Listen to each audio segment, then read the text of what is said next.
All right, it is 6 p.m. on February 3rd.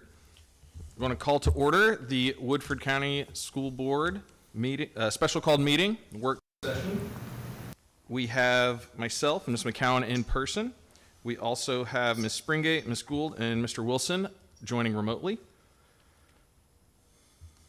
And at this time, I'd like to turn it over to Mr. Don Martin, who is going to walk us through the KSBA process for superintendent selection. Well, thank you, Adam. I'm sorry. I've been to several meetings here lately. And what I'd like to do tonight with the entire board is have our first planning meeting where we are able to ask each other some questions. We're able to finalize some things like the timeline and the advertisement, talk about candidate criteria. We're not going to be finalizing any of that tonight because that's just an open discussion. Maybe talk about a number of candidates that you would like to see from the search committee. And then the last thing we're talking about is get the search committee going, the procedure to do that, who you want as a board to help me during that process. So those are the things I think we need to get accomplished tonight if we could. If we get those things accomplished and we get the timeline and the advertisement, we discuss a little bit about the scope of the advertisement and scope of the search, I think we'll be well on their way. And then we can start that discussion of how the board wants to determine the criteria that they want to make public about the candidates that they would like to see. So if everyone can see the screen, or if you have a printed copy of what I sent you, I think the first thing we need to discuss tonight is the search timeline. And all of this is subject to change, of course. Excuse me. So February 3rd tonight is our school board planning meeting, and I like to jump right to the end to see if that date for the end of the process is going to be okay with the board. I have, if you scroll on down to the very, very end, I have a new superintendent being named right before Memorial Day. Here's my theory on that. A lot of people ask me what's the best for the timeline. Some want to do it as quickly as possible. That has advantages and disadvantages. If you want to have a superintendent named in early April, let's say, then there's a lot of school days left between that time and the end of school.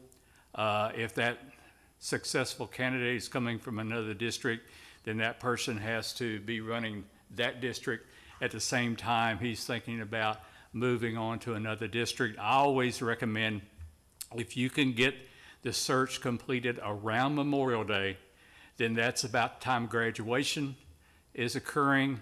That still gives you time to meet with Mr. Adkins about several topics in transition to the next school year.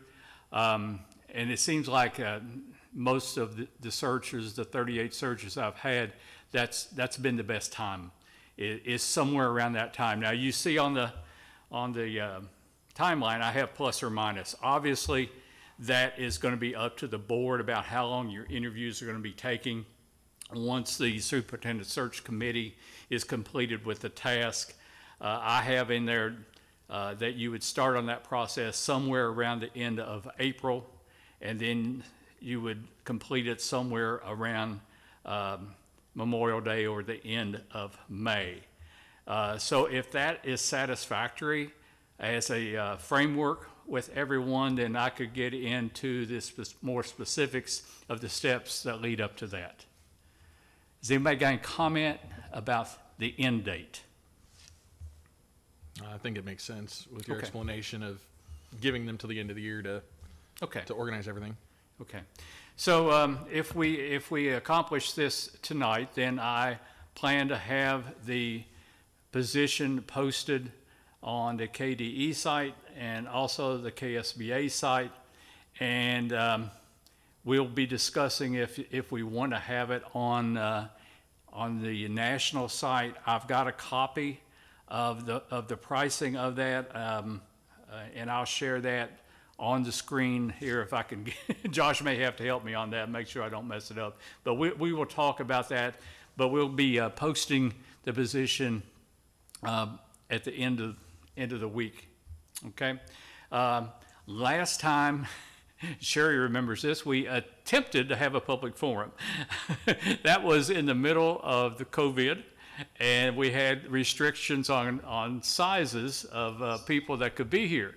So we said, why don't we try to have a virtual public forum? And we attempted to do that. And what happened was we had about over 30 people that logged in, but none of them wanted to speak.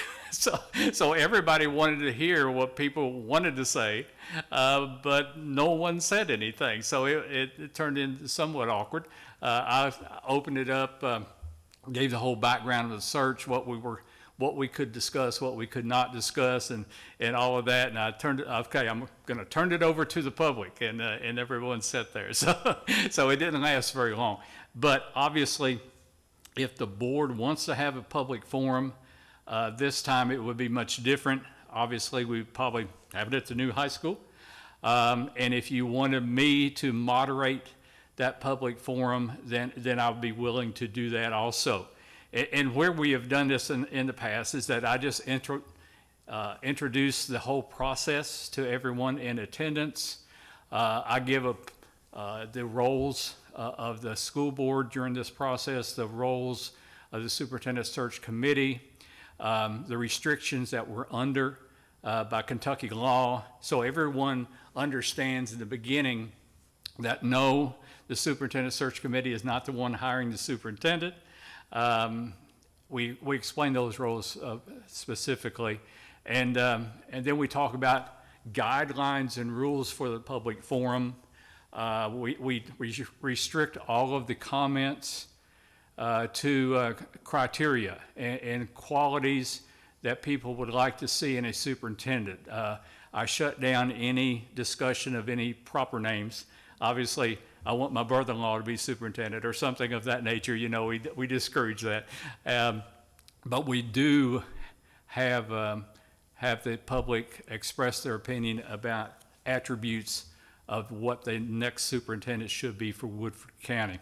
And where we've done that, it's gone really well. I think I have a pretty good handle on keeping the crowd confined to the issues that they should be discussing and stay away from the issues they should not be discussing. But anyway, if you wanted to do that, I'd be certainly willing to do that. I don't know what the board's feeling is on that, so we might want to have an open discussion right now. I think we should. I think that's a wonderful idea, and I like doing it early so that we can get input about the attributes. Mm-hmm. I agree. I think it's a great idea. I wonder if we could maybe do it a combination of Zoom and a public forum, like in person, to accommodate more individuals who may have transportation issues, or they can, join by phone or something like that if they're at work. Maybe people who are going to participate via Zoom could submit questions early on, and we can have more of like a reading the question to where someone can have that answer. But I think giving people an in-person option as well as a Zoom option, if possible, would be a great combination. Or even just having it posted live on the YouTube page and having opportunities for people to write in questions or comment. And then that would give you a chance as a moderator to say, here's what we're not going to talk about. If you mention, for example, I want my brother to be superintendent, we're not going to read your question, but we could have that piece. I will say February 25th, I see two major conflicts for me personally on some of the dates in these timelines. February 25th, there is the middle school basketball banquet is that night for 6th, 7th, and 8th grade. And I could see that as a conflict for multiple parents, not just myself, but so I would not be able to attend if it was on that date. And then March 20th, I will be out of town because I'm chairing a conference and I have to go to the University of Pikeville where my job is. So those two dates are in conflict for me and give me a little anxiety when I see those on there. So I just wanted to mention that. Again, I'm not the end all be all, but I wanted to throw that out there, that we would have a community conflict on the 25th for sure. Yeah, and I just sort of grabbed that date out of the air.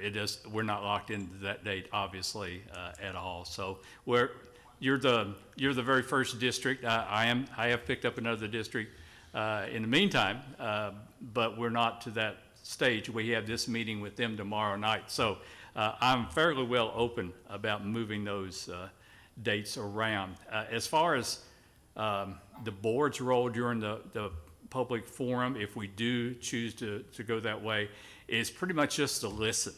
I don't think we need a back and forth, is what I don't recommend that the board address issues that are raised by the public. The board would be there to listen and take notes, and you might want to even have someone appointed to do the note-taking, so there is a hard copy of what was expressed during the public forum.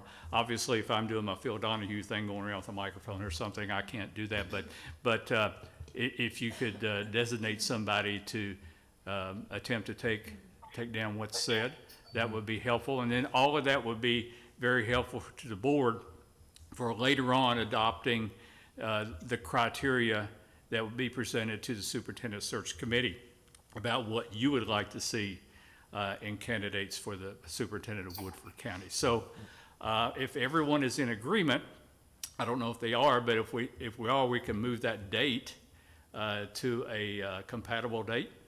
It doesn't have to be the 25th, like I said. Does, Mr. Yep. Don, Yes.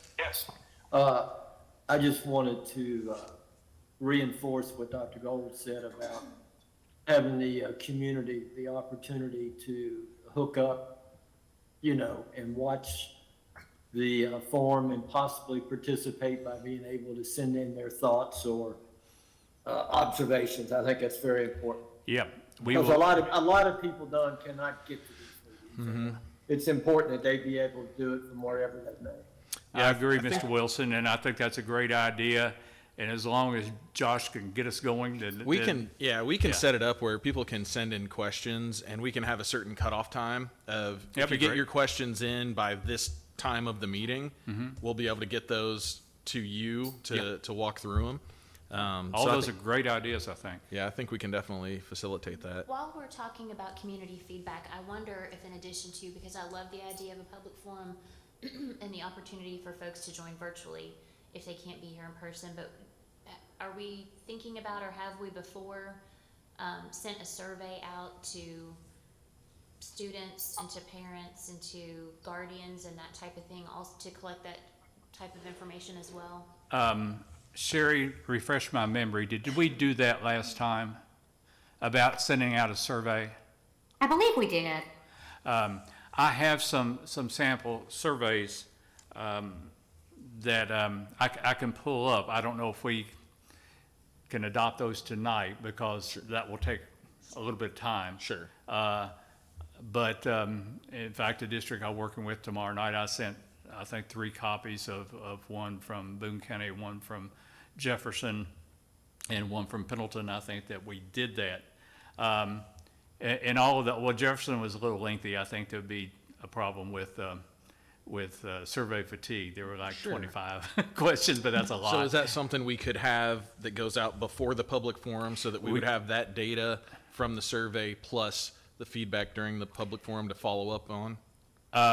SurveyMonkey, I believe, has a summary at the end. If we could use this like SurveyMonkey, maybe have 8 to 10 questions that the board could agree upon, then we could send them out somehow Okay. and maybe have the results by the public forum if that's possible. I could send the board copies of those Samples? samples, but it's going to take some time for the board to see exactly what they want and narrow those questions down. But that's a doable thing if we could. Yeah, it just might be a little bit, a way to it just might be a good way to get as much feedback as we possibly Yeah, and I don't think you can get too much, so. Right. So, all of that will give your clientele, good feelings about this, that they had a lot of good opportunities to provide input.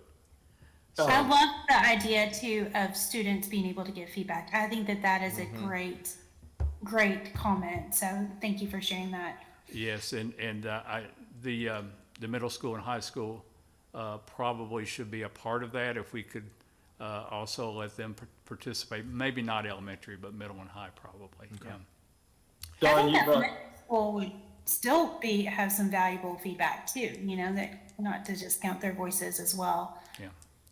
Don- So how do you want Don- to, yes, Don- Mr. Wilson?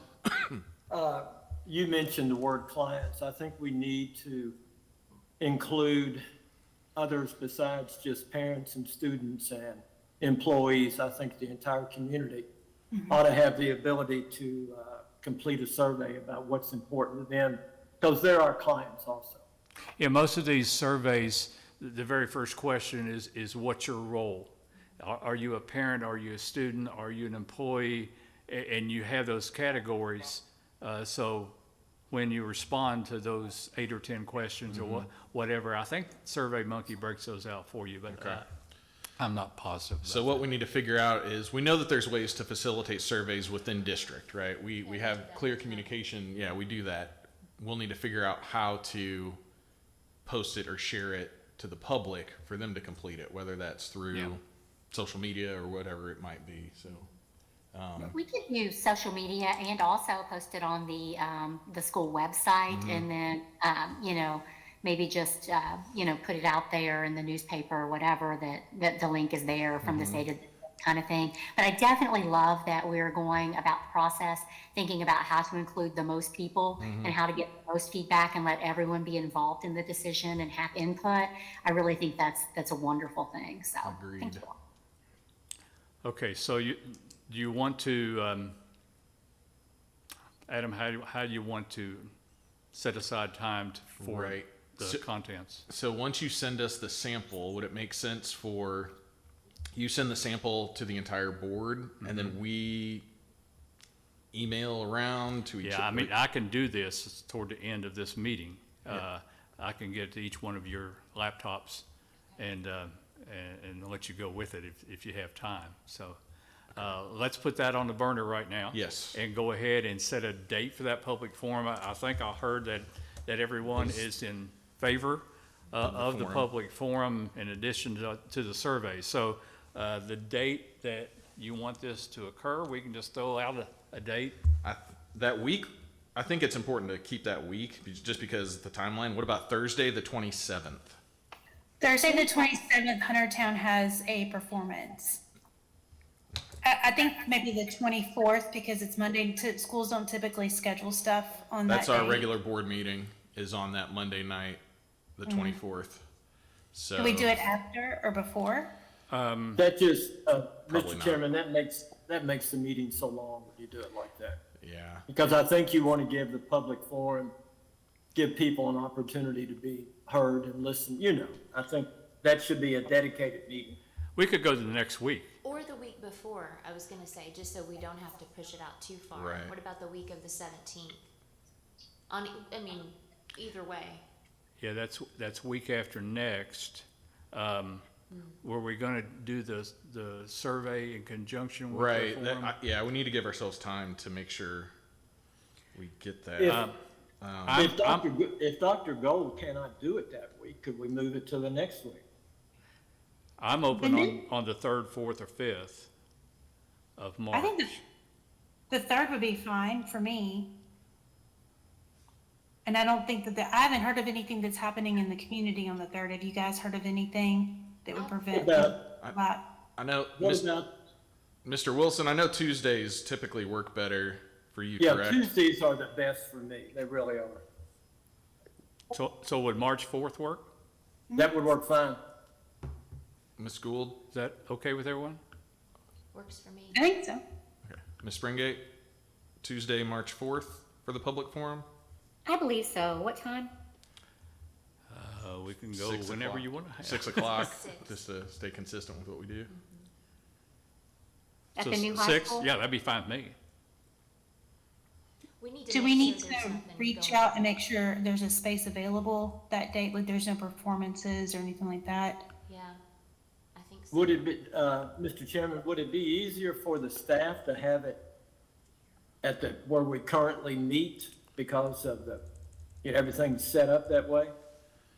Potentially.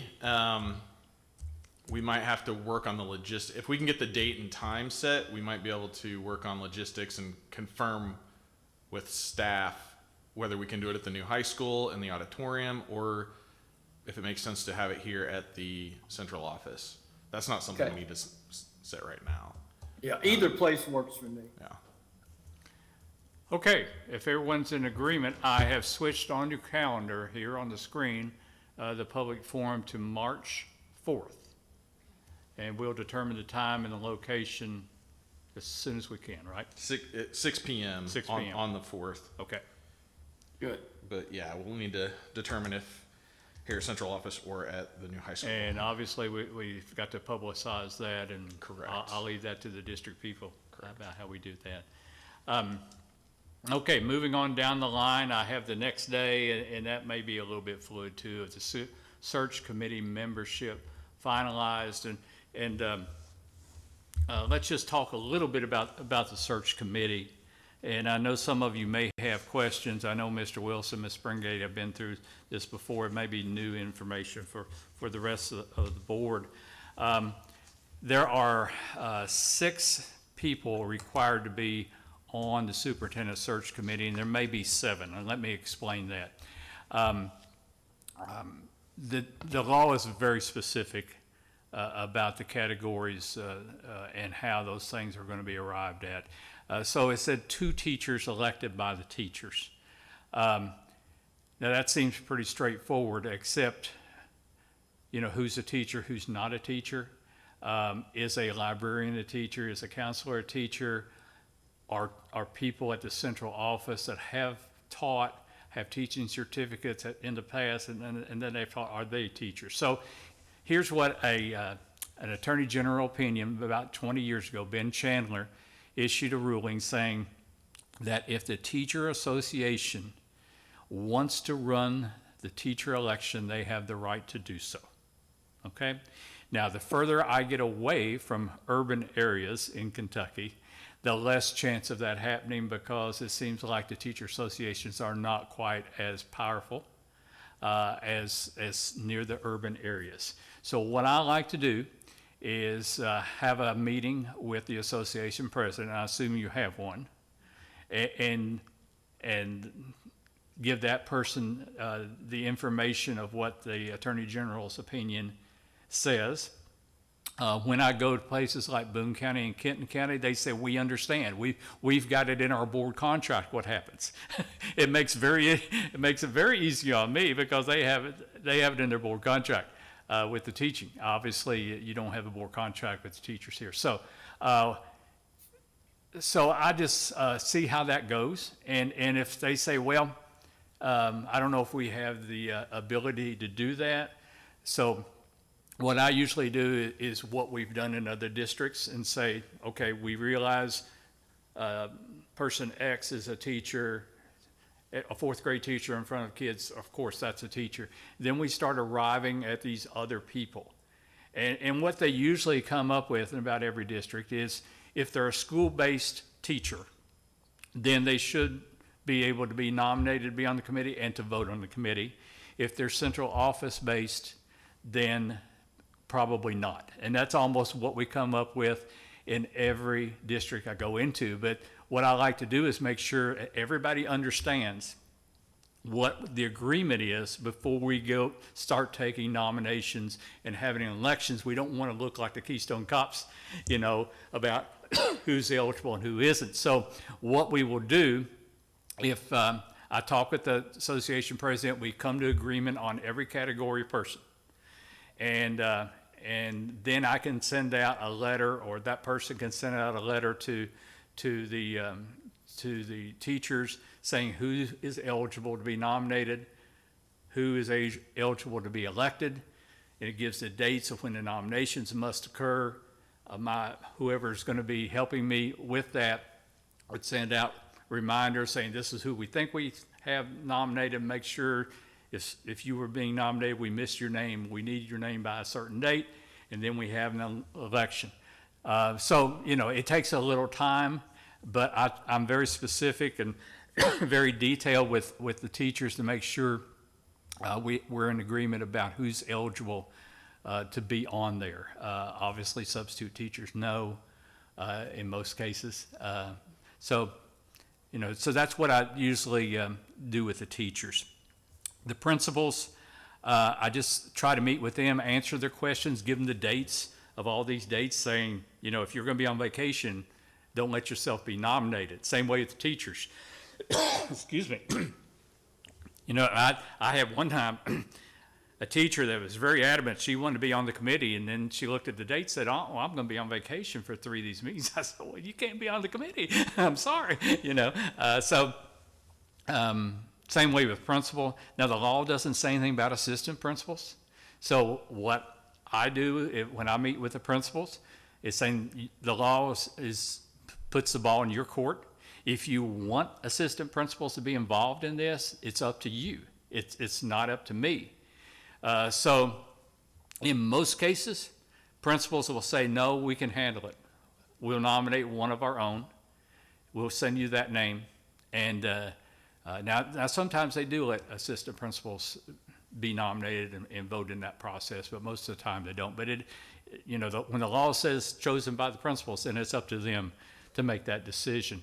And also, both teachers and principals, I tell them, if you're going to be a candidate for this job, don't let yourself be nominated for this committee. Obviously, we're going to be talking about you. If in closed session, that wouldn't work very well. So, so you may have a principal that's going to apply to be superintendent. I say, you know, if that's going to happen, you step back and let another principal serve on that committee. Same way with teachers. Board member, Adam, you'll choose a board member. You can choose yourself or any other member on the board. And that's not an elected position. The law says that a board member chosen by the board chair. And about half the time, the board chair choose themselves. Okay? Classified, that's pretty straightforward. Anybody in Munis that is a classified employee has the right to be nominated and serve on the committee. And then we get to the parent. You know, that this law was written 35 years ago when every school had a PTA or a PTO. Those have dropped off over the years, particularly after the pandemic. There's lots of schools that don't have those parent organizations now. But the law hasn't changed. So the PTA president, sometimes I go into districts and there's only one. And it's a pretty powerful position when you're the one that chooses the parent to be on the committee. But, you know, it is what it is. So it doesn't dictate what procedure that should be. I have had districts where it's lasted 2 minutes. The PTA people will meet and they'll say, why don't you do it? And they say, well, that's fine, I'll do it. And they'll agree and that'll be it.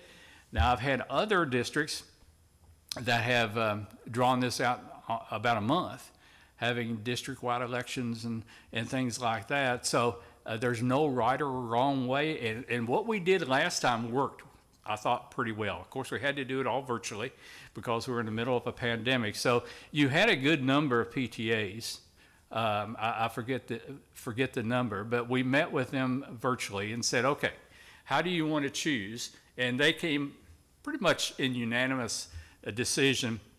Oh, why don't we put on our website that if you want to be considered to be a parent rep on this committee, and since we don't know everybody, then you have until a certain date to submit your name with a one short paragraph bio of what you do, what's your role with the school, why you want to be on the committee. And what we did, I think we ended up having like 17 or 18 parents that wanted to be on there. So what we did, I met with them on the computer and I said, rank your top 5. You've got the bios of these 18 people. Rank your top 5. And that way we cut it down to like 9 or 10. And then I said, okay, of these 9 or 10, let's vote your top 3. And we did that until we got down to one person that ended up with a majority of the votes. And that person became the parent rep. Okay? So that is the 6. Now, the law also says that if the school district has in excess of 8% of a minority student population, then a minority must be on the committee. You're about 30%. So you are going to have a person of minority status that will be on the committee. Now, if one of those original 6 is of minority status, then you satisfied the law. Okay? But if all 6 of those people are Caucasian, then the law has not been satisfied. So what the law says in that case is that the school board will devise a plan to have a minority parent elected to be a 7th member on the committee. What does that process look like? Well, I think last time what we did, we were getting pretty late by that time because you got to wait until the first 6 are chosen to see if any of those are minority status. Right. So we announced on the website and in every other way we can that you would come into the central office on 2 or 3 days during work hours and cast a vote. Here's the ballots of people that have been nominated.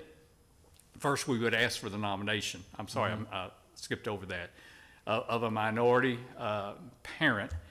And the parent themselves have to be minority. They can't be a Caucasian parent with a minority child. The law says that the adult has to be a minority status, and they have to be a parent. You got to allow time for people to submit those names. We just use the government definition of minority, and then we have like 2 or 3 days for people to come in and cast their vote, or we figure out some other way as a board, and then we end up with the 7th member. Okay. As a hypothetical, if we wanted to go ahead and say that we wanted a 7th member of a minority, even if we fulfill the law in the other 6, can we opt to do that at the beginning and have like the PTA, PTO presidents select one parent and make sure that the second one is a minority? So the PTA presidents would choose 2 parents. Is that what you're saying? And make sure Well, that make one of sure those is one would be minority status. Is that? And I'm hypothetical. We haven't discussed this. I would have to check with my legal there at KSBA. I would think it would be okay because the law says in a method devised by the board. And that is a method devised by the board, but I would have to check. That would save time. We would have to have changed our procedures just a little bit to have two sort of separate elections with the parents, with PTA people. Let me check with them, but that may be doable. Did everyone understand what Adams was saying? Okay. Anybody want to comment to that?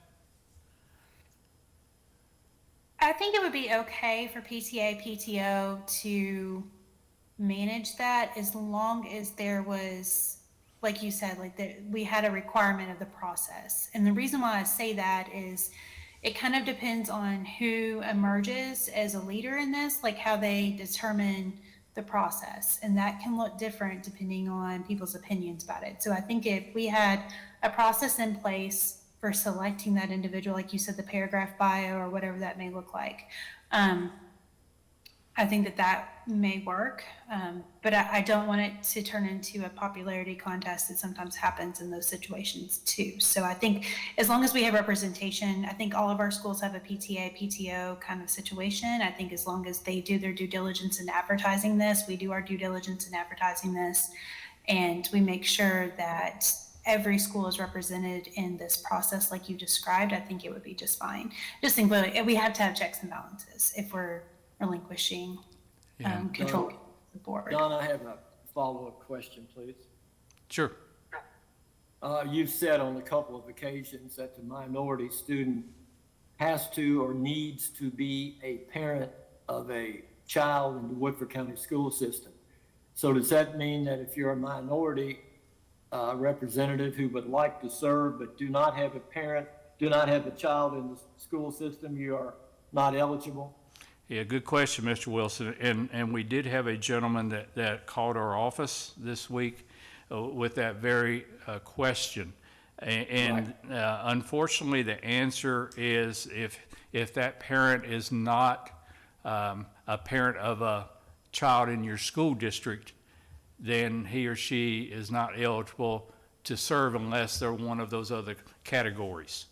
Okay. That's So- important because I've had a couple of folks ask me how they would go about trying to serve on the committee, and they do not have children in the school system, so I would just tell them they're not eligible.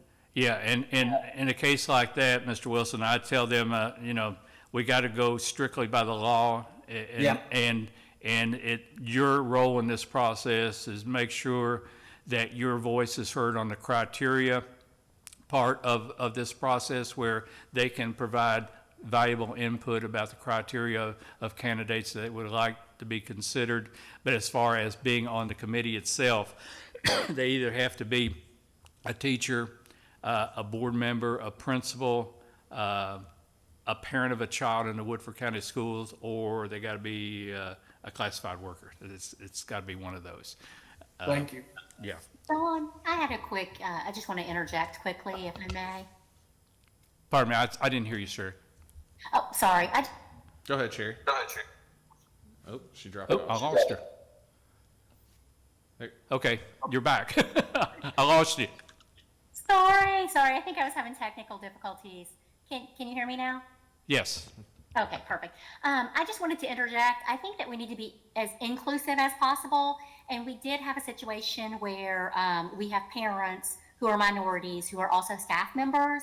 And so I just think as part of our criteria, we just they should be included in either or both categories. So if you have a parent who's not selected as a teacher or staff representative and they want to be selected as a parent minority representative, I just want to make sure that we discuss that and everybody is okay with that. I definitely think to be as, include as many people in the process instead of excluding. Do you know what I mean?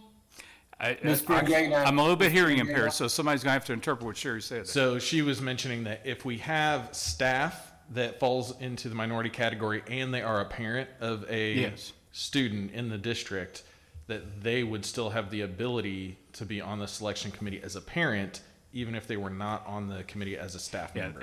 and it's a good question, and the law, I think, I'm going to talk about intent and maybe what happened. The intent of the law, I think, is that you've got several people represented in the school district to serve many positions on this committee.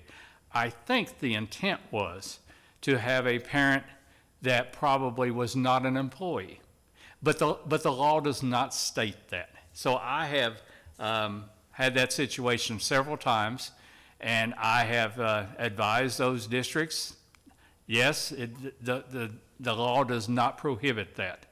I don't think the intent of the law was to have a parent that was also an employee, because you have so many school people already on it. I think they probably wanted somebody outside the school district, but I cannot dictate that because the law doesn't say that. So, Thank you. I just wanted to clarify because, like has been said, the more information we put out there and the more structured we make things, I think the easier the process is on everyone. So I appreciate that. Thank you. okay. That was a good question, Ms. Springate. And I think it does, like you said, it makes sense to have a voice for those that are not directly associated with employment in the school district as well on this committee. Any other questions? No, I do agree with Ms. Springate, the chairman, on their last comments. Okay, so that March 5th date, we may be massaging that according to how things go. So, did we arrive at a consensus about the minority parent tying in with the PTA or not? I think so. Do we need to vote? I would support that. Yeah, it sounds good to me. Okay. Great idea. Ms. Gould? I agree. I just, like I said, I think as long as we have a structured process in place that opens and creates a equality situation where every individual has the opportunity to participate, I think that that is great. I do think that if we're looking at minority reps, we need to consider language and, and barriers that may prevent somebody from signing up for that. So, and I've experienced this in site-based elections, also being involved with PTO myself. At some capacity, we just need to make sure that those things are available so everyone has the opportunity to submit their bio effectively and that sort of thing too. So, Okay. So I may want to have a volunteer for the board to, when I do meet with the PTA people, to sort of chime in about what we're trying to do here. So I can do that. Okay. All right. All right. I have the March 13th as the date that the application process will be closed. And then that evening, I have trainings, at least on my calendar, for the same evening to train the search committee. That will just involve one board member. The rest of them will be people that are not here, okay? And then March 20th, I don't know if this is a good night or not. That's the night we would have our first joint meeting of the board and the screening committee. And what I do, and that's night, it's a quick meeting with the board, except for whoever is the board rep on the committee. It's a fairly lengthy meeting for that person. And that is on what day? I've got for February 20th, Adam. March 20th, Yeah, I'm Yeah. sorry, March 20th. It's a Thursday. I'm not available that day. I'll be out of town. Okay, That's when I'll let's, be- we can move that around. And for that, I'm causing all the trouble tonight. I'm sorry. the search committee training on the 13th, could that be moved to the 12th by any chance, Wednesday the 12th? Yeah, that could be moved. Oh, sorry. Here's the problem. I've got the application process closed on the 13th. I need to give my people at KSBA 5 or 6 days to get everything compiled.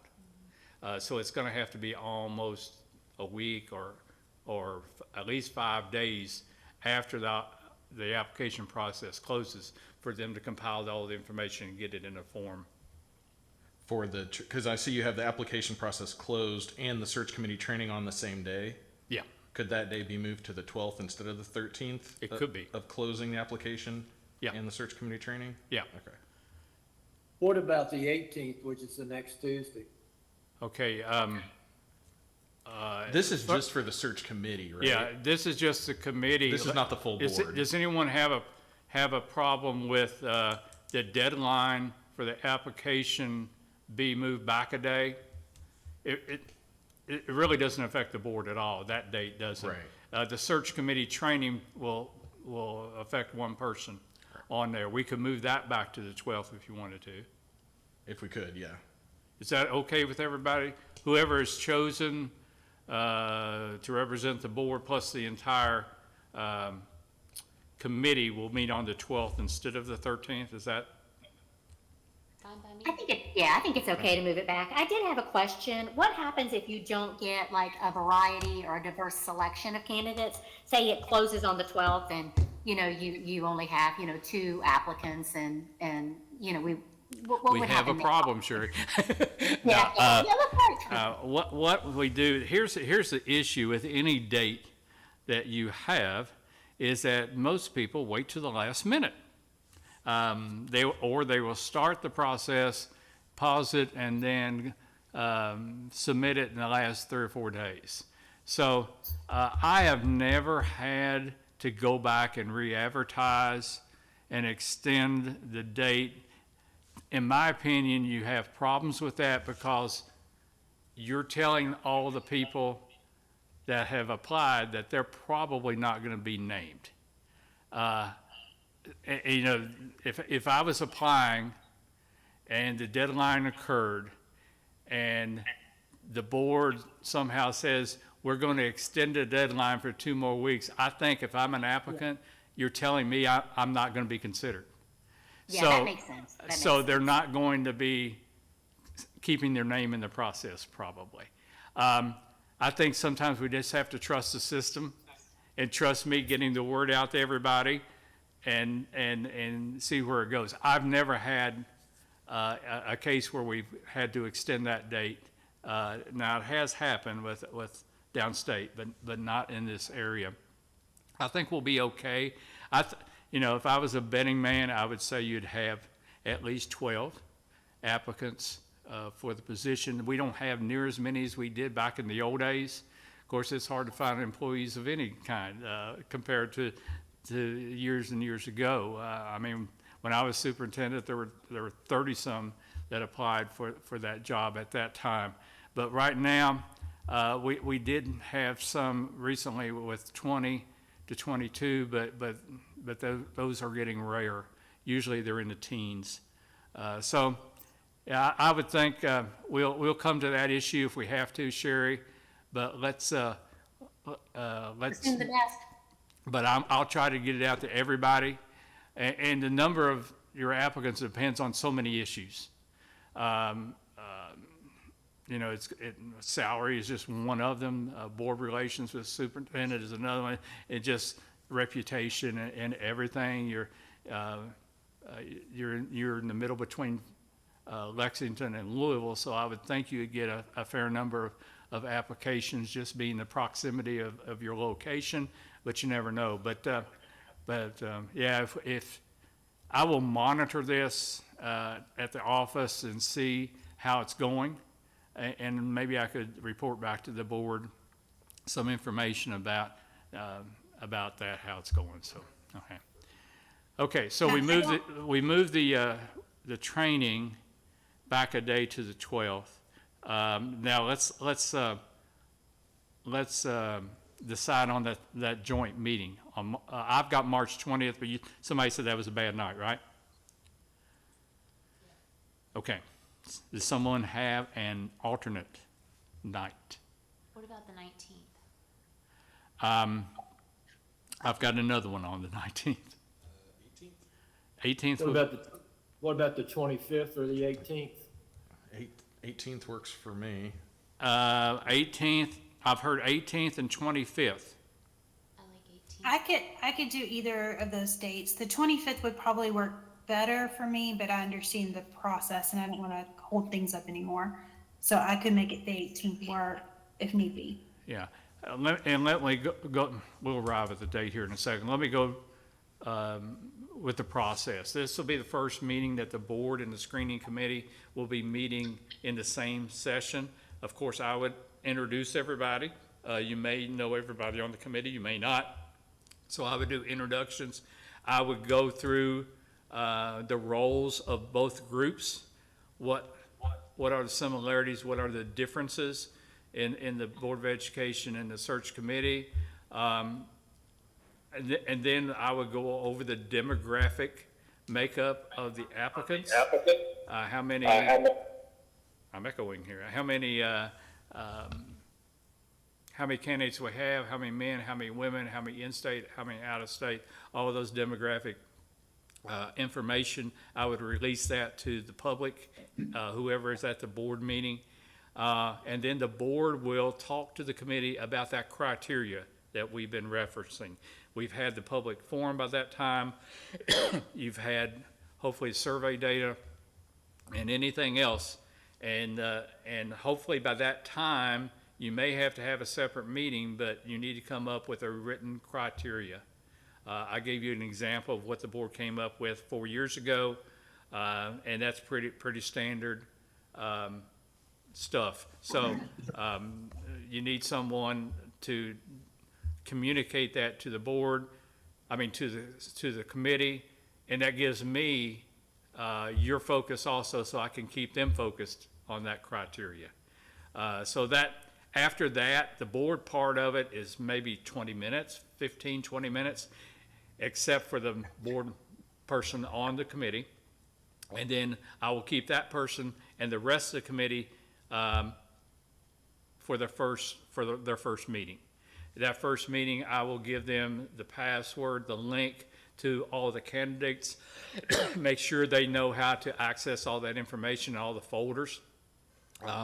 And we do that during the meeting before they go home, make sure, and then we give them homework assignments to go through all that information, rank those candidates from 1 to whatever, depends on how many candidates we have, and their fit to Woodford County. Sometimes you have great fits to particular districts, and you have other candidates that's not a fit at all. So them all being either work or live here would have input into that. And then also we start talking about issues in Woodford County. What questions would you like to hear the responses of from various candidates? So that's their homework. Then the second meeting, I've got, first of all, Let's finalize let's that date. finalize that date. And I know that Ms. Gould said the 25th would work better. Mr. Ambrose said the 25th would work. I just looked, and actually the 25th would work better for me too, if possible. 25th, okay with everybody for that meeting? Done. Okay, let's do that. So it's on the timeline there as the 25th, and that's on a Tuesday evening, right before the state tournament. So the Woodford County Yellow Jackets might be playing the next night, right? Yeah, can I ask a question really quickly before we go on with the timeline? It's kind of about the criteria and things, so I Yeah. don't know if that's right, if this is the right time, but if we, as a board, decide that there needs to be a residency requirement, like that the superintendent live in Woodford County or live in a surrounding county or be willing to relocate, should that be something that goes out in the call for applications so that you don't have people, and I don't even know if the rest of the board would have an appetite for that, but I'm just saying, would that be something we would want to go ahead and put out before we advertise the position so that we don't have, if we decide that that is important, we don't have people applying from, far and away, knowing, oh, well, our next set of criteria is going to be that you live here or live in a surrounding Okay. county. I wouldn't have it in the criteria that you are going to communicate to the search committee. You can put it in your advertisement if you wanted to. Here's my feeling on that. Sometimes you don't know, and people applying for the position really don't know about the area in the beginning. What I like to do is cast a wide net and have as many qualified people to apply as possible. And then if anybody inquires about that, or if the issue comes up, then I can communicate that if that's what the board wants. Now, I've had many, many districts that want the residency requirement. And somehow we communicate that issue to the candidate through the process. Sometimes we don't have it in criteria, I don't think, ever. Once in a while we'll have it in the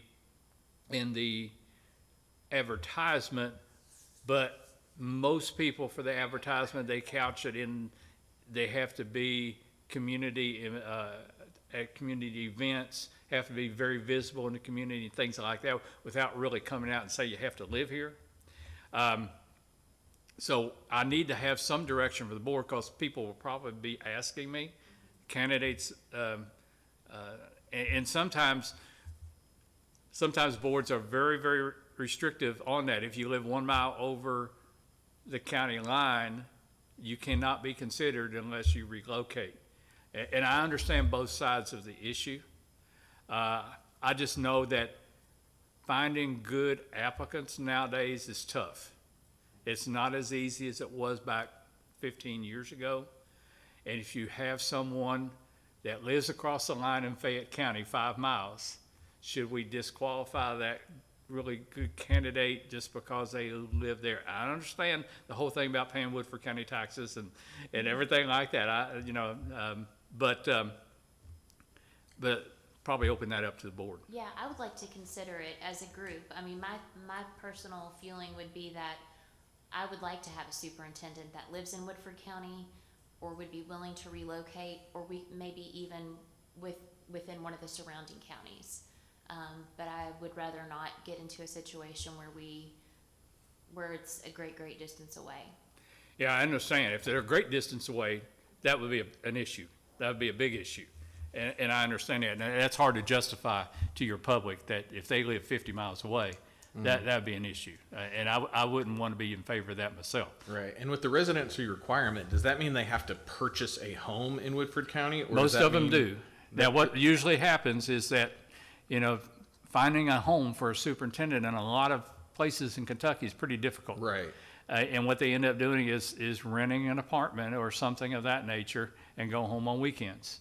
Does Is that what- fulfill the residency requirement? That fulfills it, yes. Okay. Well, it's whatever the board says it is. There's no hard and fast rule there. So Was there a residency requirement last time?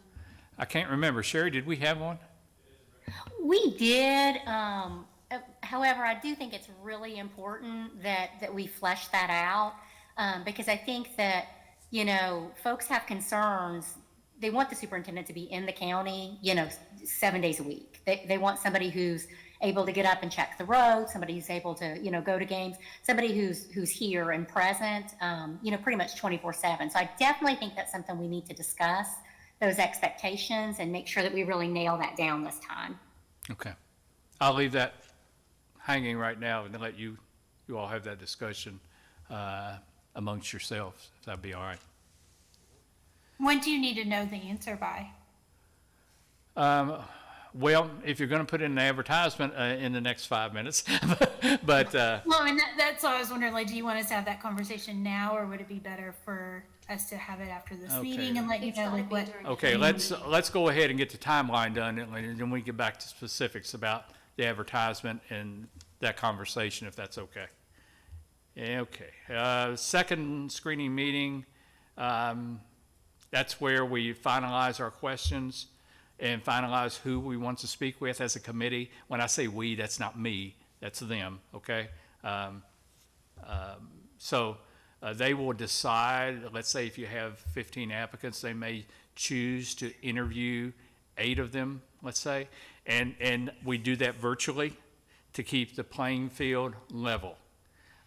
We ask the same questions for every candidate at that level and keep the same conditions. So if you're in Kalamazoo, you have the same opportunity to be considered by the committee as you do in Lexington, and that's why we do it virtually.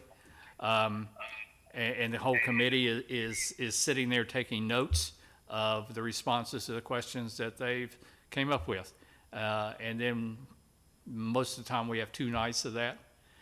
We have a ranking system that we use, and by the end of the 4th meeting, we will have a list of candidates that they agree upon to present to the Board of Education. Now, sometimes we have to have a vote, and we go by majority vote about those people that they are going to present. It's rare that you'd have everybody agreeing on every candidate. Sometimes you have to come to a raise of hands. So that is the 4th meeting. We do that at the end of the last interview session, and that I've got those meetings set up at April 8th, April 16th, and April 21st, and then coming back to the board for the 2nd meeting, joint meeting on April 24th to receive the list of candidates that the committee is representing. Presenting, I mean, I'm not representing, presenting. And that's done in closed session. And then I believe last time, Sherry, correct me if I'm wrong, I believe you had a meet and greet with some finalists. So I think you did that at the end of the board interviews, wasn't it, Sherry? Yes, yes. Yeah, so the 24th is when the committee gives their recommendation of a group of candidates. It won't be one person.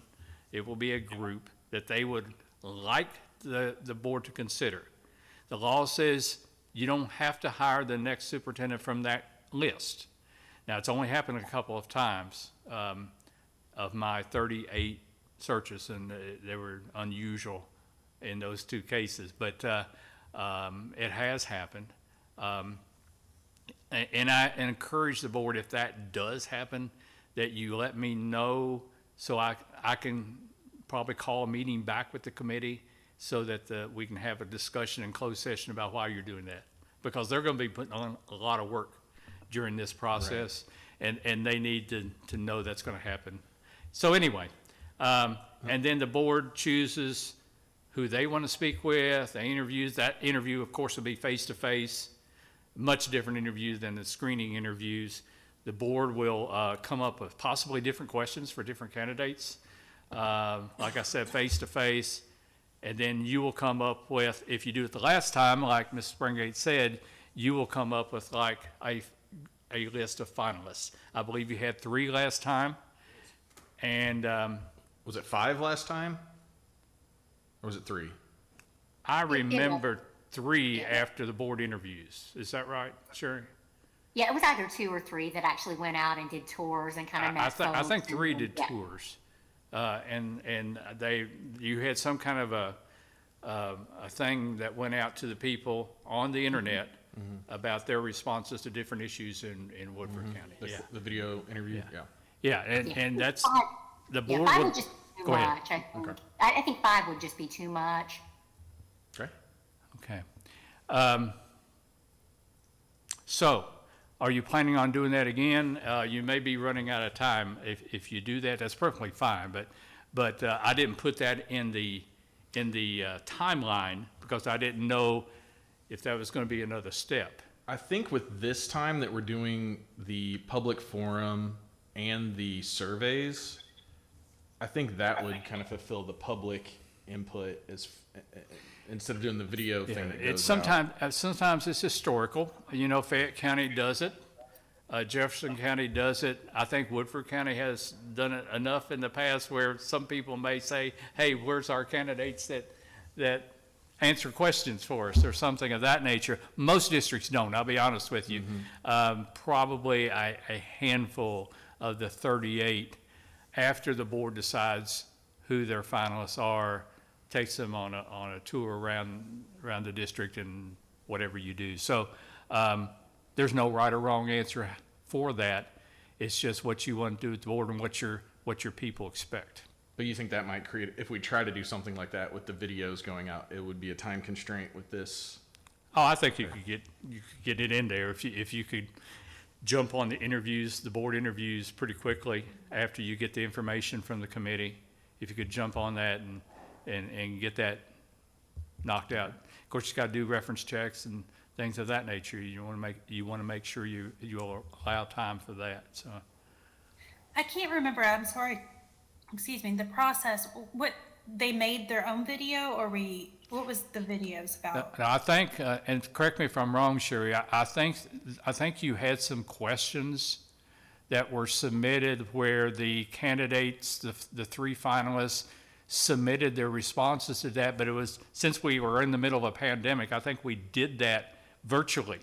Yeah, they had the same questions. Yep. Yeah. And did the public have a chance to like respond to their question? Like where did the public come in as far as that piece goes? I'm sorry. I think it was just a public video that was posted. I think it was a pre-taped video that they answered the questions, and then that was posted for the public to see. I think that was it, yeah, I think. But there was no like Right. feedback from the public that said, we like this candidate best or anything Yeah, like that. but if don't you believe wanted, that was done primarily because of the pandemic. If you wanted a session with an audience, that's been done before in some districts. Sometimes it's tough on an applicant because they don't know anything about Woodford County. Sometimes, and let me give the pros and cons of this. I was in a district one time that chose to do this, and they would dedicate one night for each candidate, okay? So the first night, the candidate wasn't from that location. There's maybe 10 people there. The second night, same thing. The third night was a local candidate. It was a pep rally. There were signs being carried in. put a lot of pressure on the board for probably the wrong reasons. So I just wanted to give you that little update. Yeah, it can be very helpful to the board, but also it could get out of hand a little bit also if you have a situation like that. And it was, they had balloons, you know, and everything. And it puts a lot of pressure on the board to make a decision at that time, so. I like the idea of doing the video, you know, just having them in a pre-recorded video, answering whatever, you know, the Yeah. same kinds of questions, and that way we can share that with the public. Maybe a half a dozen questions or something, yeah. Something like Yeah. that. If we can make it work with the timeline, I think that would be really good. Yeah. Yeah, a little bit about their past and what they've done with their district, if it was a district other than Woodford County. And why do you want to come here? Like, why Yeah, do you want this job? why Woodford? Yep. Right. Yeah, okay. Yeah, I mean, it can work, and if you do the video thing, you don't have a lot of that pep rally type, type pressure that the board doesn't need. Mr. Wilson, how do you feel about the video idea? I think that's fine. Okay, good. Ms. Gould? I agree. I think it's a great idea to involve the public and, Okay. and allow them to see. So, yeah. All right. Ms. Okay, Springate, so- you too? Does anyone, I don't know who's gonna be chosen to be on the committee from the board, but April 8th, the 16th, the 21st, the 24th, are those dates gonna be okay? Because when I give these out to people who wanna be on the committee, I'm gonna pretty much lock these Yeah, dates in, yes. so. Does anybody have any problem with that? No. Okay, so I we'll do leave, think it might make sense for us to go ahead and talk about that, Adam. Is that something that you want to do, that you're planning on appointing yourself for, or do you need a Yes, volunteer? yes, I think I'm gonna appoint myself for that, just as role of chair to participate in this. okay. So the 8th, 16th, and 21st will just be you, Adam, Okay, and then the With the search 24th committee. will be everybody. okay. Is that okay with everybody? Yes. The 24th of April for the second joint meeting, is that okay? Fine by me. Yep, that'd be fine. And that is on a Thursday evening. Okay, thank Are we you. looking at 6 o'clock for all these meetings that involve all of us? Anytime's fine with me. 6? 6 o'clock. If that's okay with everybody else, I think 6 o'clock to keep everything consistent. Yeah. And that May 23rd date at the end, you see the plus or minus. So that's going to be up to the board, how quick they get things done. And you have these videos and things of that nature. So if that's the plus or minus means it may not be that date, but I needed a placeholder. So, you know, it could possibly even extend into the first week of June. Like I said, I don't like to go past Memorial Day, but if we can get it done by Memorial Day, that would be great. But I just put 23rd down there as a placeholder, so that's a little fluid. So that calendar, that timeline is pretty good there, Chairman Brickler. So if you take a motion and a second, we can get that out of the way. Can I have a motion to? of course. Just hold up this minute. Yeah. One of the things, Don, that's not mentioned in your timeline here, is, you know, I've been on several of these searches before, and on one of the searches, when we narrowed it down to a final candidate, the chair chose a board member to go visit that home county just to get a better understanding about him or her. Yeah. And then in one situation, I think the entire board went to a district to visit the district. Now, I'm not saying that that's the best way to do it, but we have done that before, and I'm just curious about your thoughts on that. And that has been done, Mr. Wilson, in other districts also. One of my favorite, and I can't remember the guy's name, but the Henry County Board one time had an applicant from Glasgow, and this applicant did very well, but they didn't know anything about him either, other than, you know, calling people and everything. So they, one Saturday, they got in a bus or a van, and they drove to Glasgow, and they said, okay, you go to the gas station, you go to the restaurant, and you just try to find out something about this guy. And they got back about 4 o'clock in the van. They said, "We think we got our guy." Everybody loves him. He didn't have any enemies at all. And they hired him, and he was the superintendent for several years in Henry County. I can't remember his name, but he ended up retiring there, and he was the executive director of the Kentucky Retired Teachers Association after that, and had a horrible experience over Christmas one year and passed away from a virus or something of that nature. But I can't remember the gentleman's name, but he was a great candidate. But yeah, they did that. But that's something that the board will have to have a discussion amongst themselves if they want to do that. Obviously, during your whole reference check period, whether you call people or go visit, it's not like it was maybe 20 years ago. A lot of boards are not going to give you much information. They give you, yes, this person is an employee, and that's about all I can give you, because there's been several lawsuits over the years of candidates that it was contentious about what was told. So what I usually do, and also the committee, sometimes the committee wants to check references too, and I let them determine that.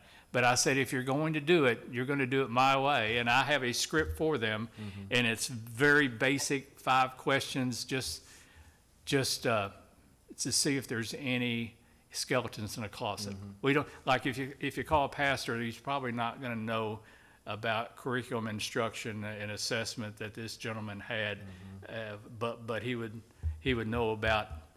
We ask very general questions. What has this gentleman or lady done to improve your school district?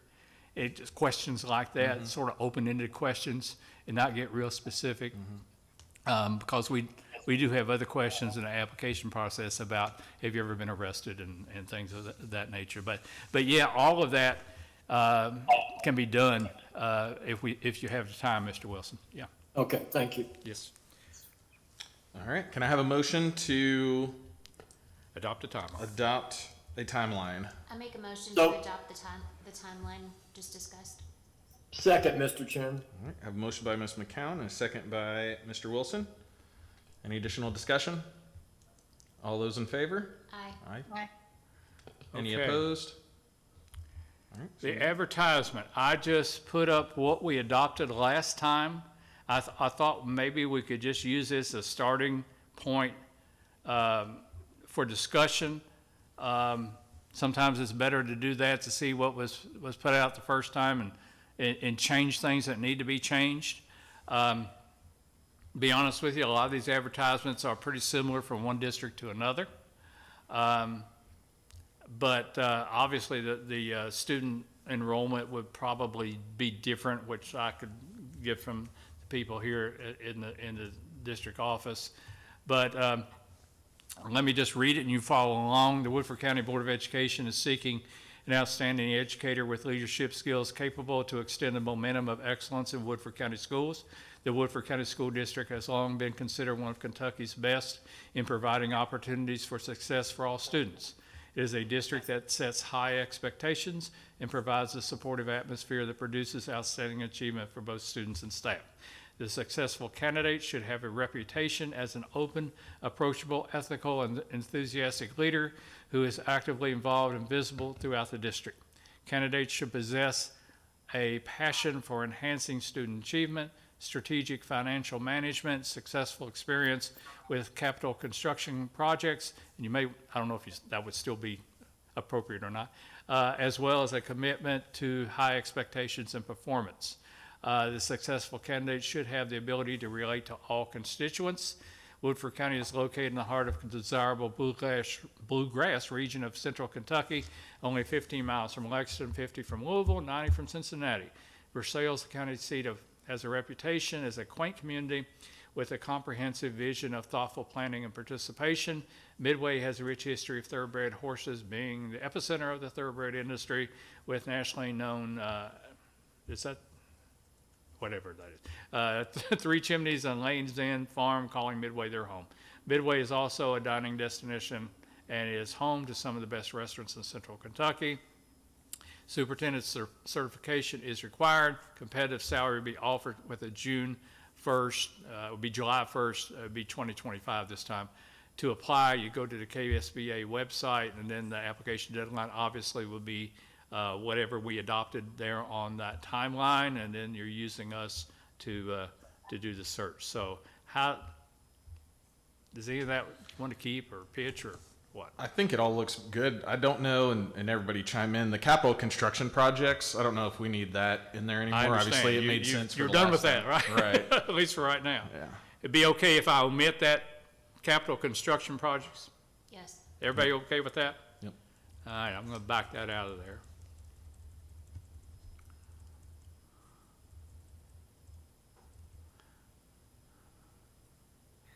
I don't know with the current executive orders and all the things that are coming down, but I wonder if there should be some sort of language about commitment to diverse population. I know it talks about all constituents, but with our diversity population looking at 30% of our students, as you mentioned, I do wonder if that should be included. I think that's a great idea. So where it says all, I'm trying to find it in here. Bottom of paragraph 2. Yeah. It's really all constituents. Maybe with a commitment to a diverse student body, or I don't know how to word that in the best terms, but just some verbiage. Okay, before we get that, I'm trying to get the verbiage here, getting rid of the capital construction. Candidates should possess a passion for enhancing student achievement and strategic financial management, as well as a commitment, as well as. A commitment to embracing diversity or students of diverse, As well Backgrounds. Should have the ability to relate As to diverse constituents well or as a commitment to and Students of diverse, I would say diverse backgrounds or diverse to identities or, student achievement, student achievement, well, how we were, let's see. as of well as a diverse background. commitment to- all students of, not the commitment part, right? We're talking about the very last sentence. The successful Yeah. candidate of the should have second abi- paragraph? Yeah. Yeah, So the commitment to high expectations and performance, the successful candidate should have the ability to relate to all constituents of diverse backgrounds. Just add that. I think you're in the right place, Don. You were in the right place where you have as well as a Foundation. commitment to, but A passion. embrace, something about embracing, populations of, diverse backgrounds or, of students of diverse backgrounds, students and employees of diverse backgrounds. I mean, possibly, yeah. Candidates should possess a passion for enhancing student achievement and strategic financial management, as well as a commitment of Developing? maybe, to, commit, as well as a commitment to all students, no, let me say commitment to, Did you just say commitment to students of all backgrounds? would that work? Do we want to put students and staff, or just leave that as students for that piece? I think students. Let me Students of all put the backgrounds. backgrounds in here and see what it looks like here.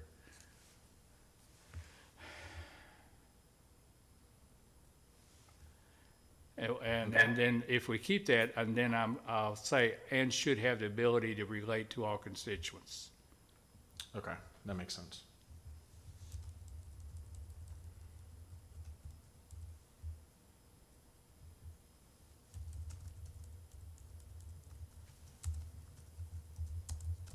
What about, instead of should have the ability, should have a proven background of relating to all constituents? Hey, let's put that in there. A proven, Record yeah, proven record of relating to all constituents. of a, I have an idea. okay, How about the ideal candidate for the superintendent position should demonstrate the ability to effectively relate to and engage with students and employees from diverse cultural, socioeconomic, and ethnic backgrounds. Or is okay. that too much? Can you read that? Yeah, first Sarah, part do of that the again, sentence and a one little bit slower so everybody can, Okay. yeah. The ideal candidate for the superintendent position should demonstrate the ability to effectively relate to and Okay, engage. Sarah, just a minute.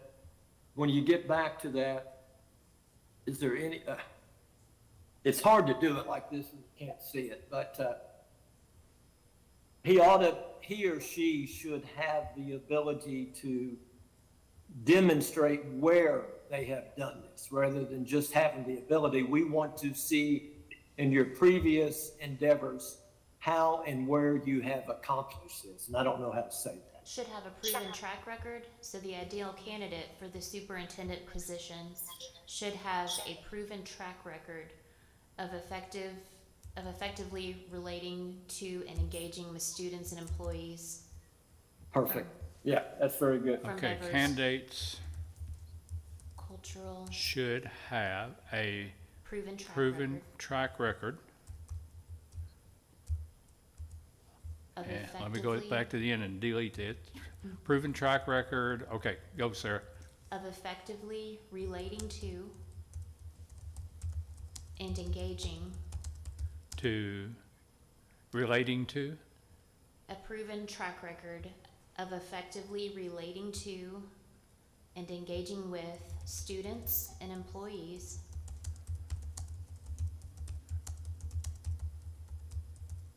from diverse cultural, socioeconomic,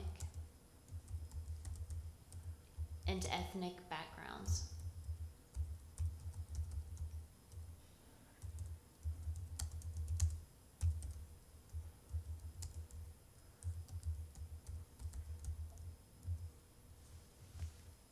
does that do it? I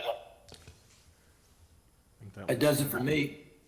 Candidates should possess a passion for enhancing student achievement and strategic financial management, as well as a commitment to students of all backgrounds.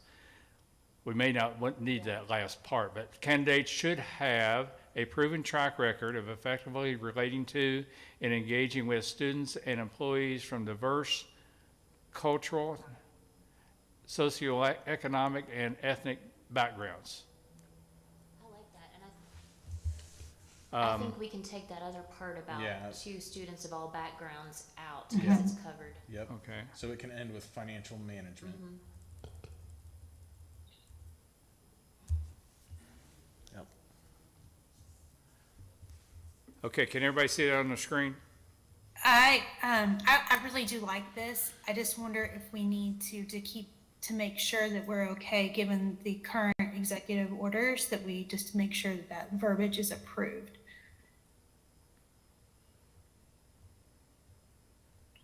But I think it's a really great verbiage. Yeah, I don't see anything that would make that, not acceptable. I just know with the new executive orders, they've taken out any gender Yeah. affirming language, DEI language, like there's all the phrases. I just don't want us to get, I want us to communicate it effectively, but in a way to where we're not going to get some sort of backlash from it, if that makes sense legally. Yeah, you may want to, I mean, we could temporarily accept this if you want to run it by your board. Sure, we can do attorney. that. And I understand that, Ms. Gould, and it's better to be right up front and trying to Yeah. get that response So we can accept But I- this pending a review of our board pending attorney. review of the board attorney. But I do really like the way it's stated. I think it's something. Yeah, okay, the next paragraph, do we need all that stuff about horse farms and stuff? I don't care.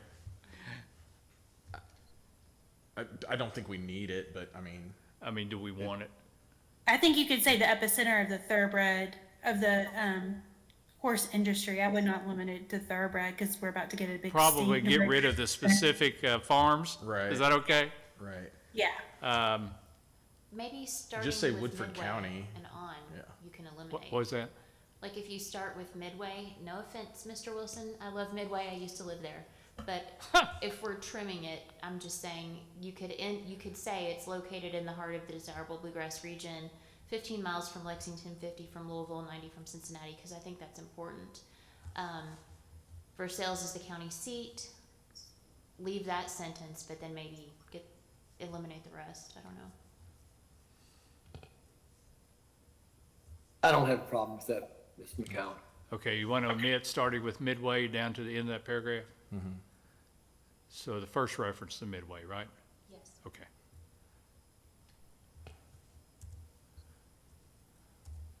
So Woodford County is located in the heart of the desirable bluegrass region of central Kentucky, only 15 miles from Lexington, 90 miles. Versailles, the county seat, has a reputation as a quaint community with a comprehensive vision of thoughtful planning and participation. Good enough? Looks good. Competitive salary, obviously, that we're going to 2025 there. And the application deadline, what did we say that was there? That was I don't want to go March back to the other 12th. page, I don't want to lose this. March 12th. Application process closed. March 12th, 2025. And that's, just for clarification, that's end of business on the 12th. So would that, or am I, Yeah, that's, yeah, end of so like business. 5 p.m. Yeah. Eastern And time? if someone, and what we do, if someone has started the process and didn't finish it, I call those people up Okay. and say, do you need another day? Yeah, Right, right, you've right. started the process. Most of the time, they just drop out. But if it's some problem with inputting the information Mm-hmm. that I can correct or something, I just go ahead and let them finish their application. It's not gonna hurt to have more applications. Sure. Yeah.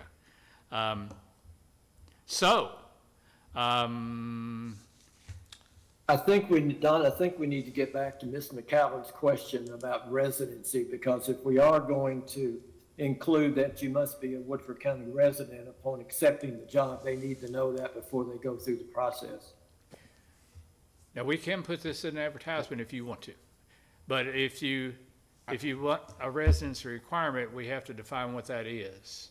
Is that contiguous counties to Woodford, or just Woodford, or what? But you mentioned, My definition of a Woodford County resident is within Woodford County.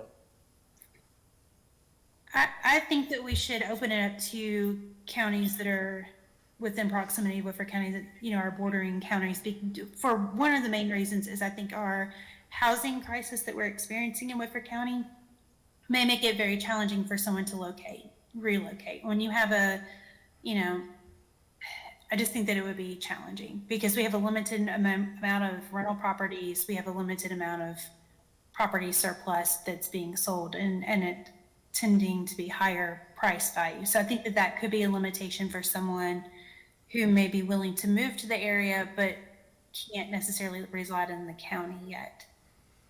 Especially if we're going to have lower applicants Yeah, potentially. why don't we take this is just a suggestion, why don't we take a middle ground and put something reference in the advertisement of an expectation of living in the area?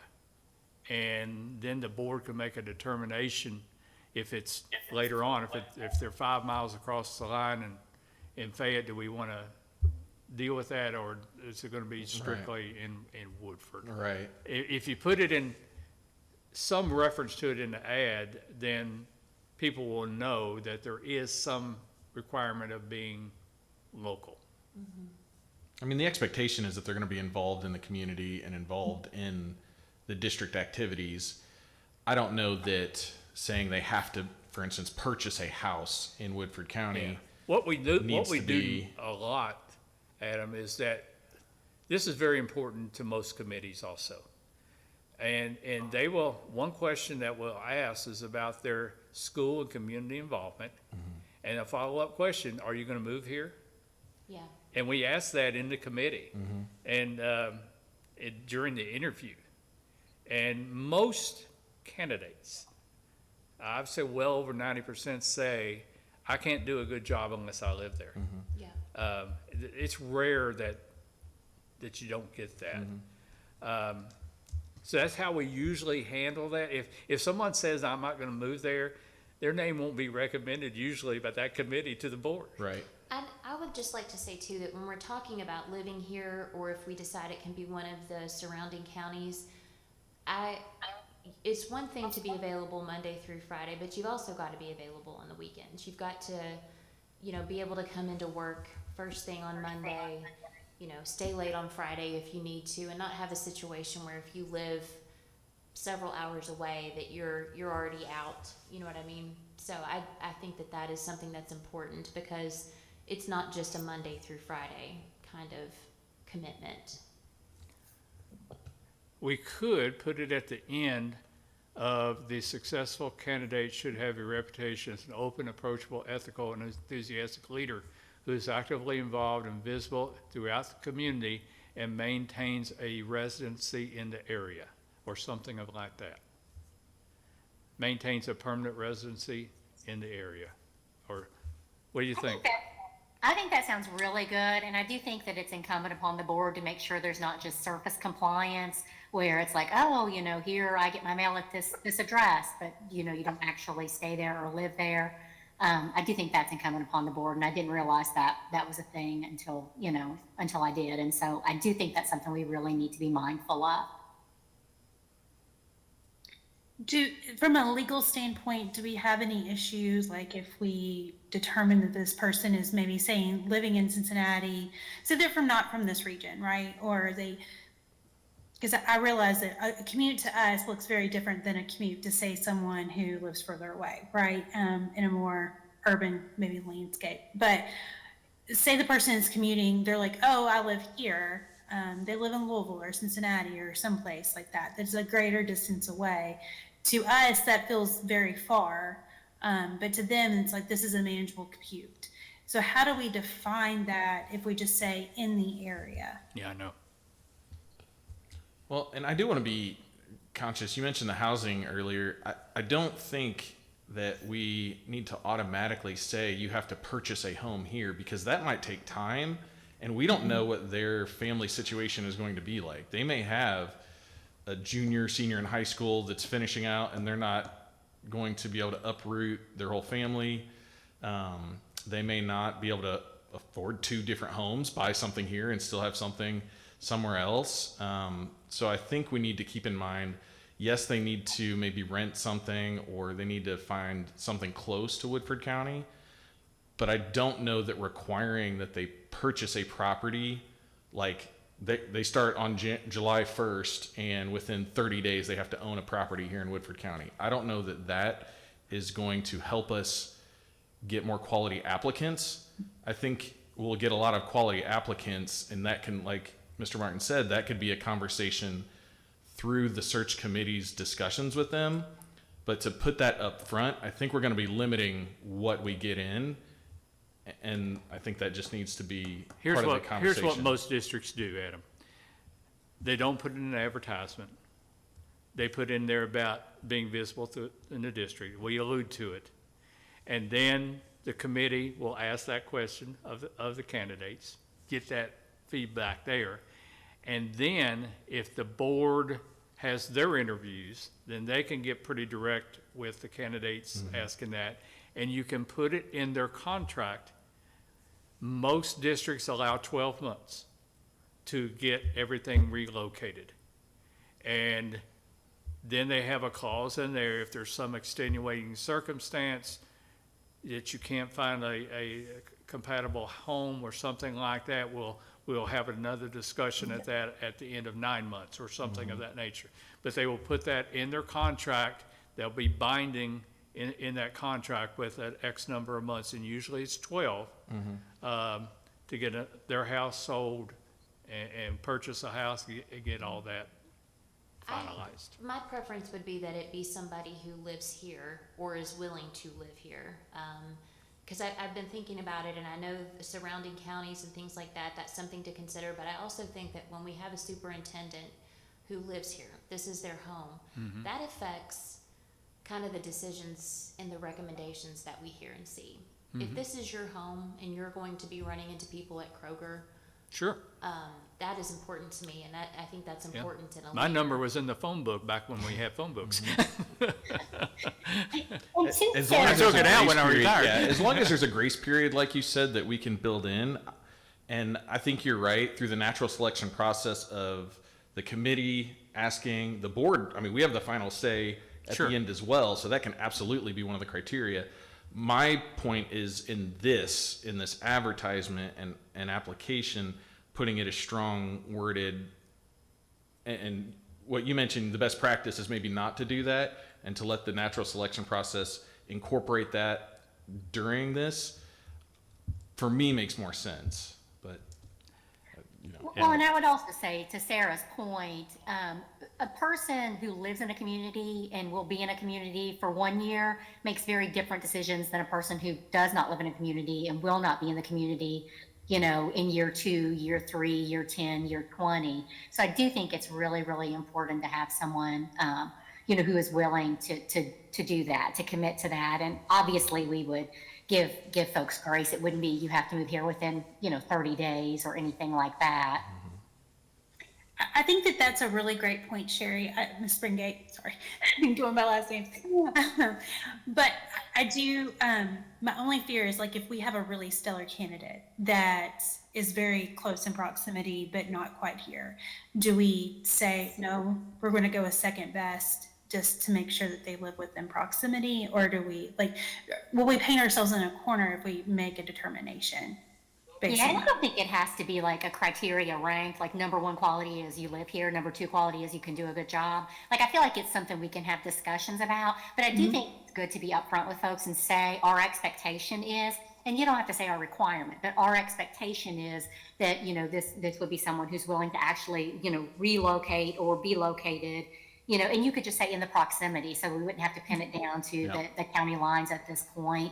And everybody will have, like, there are 5 of us, and we'll all have a little bit different ranking of what's the most important kind of thing. And we'll be hearing from the community about what's important to them too. So I think it just gives us time, but it's also fair to folks to kind of be upfront. And I do think that most people, when they apply for a superintendent job, do move to the community or live in the community. They're located there.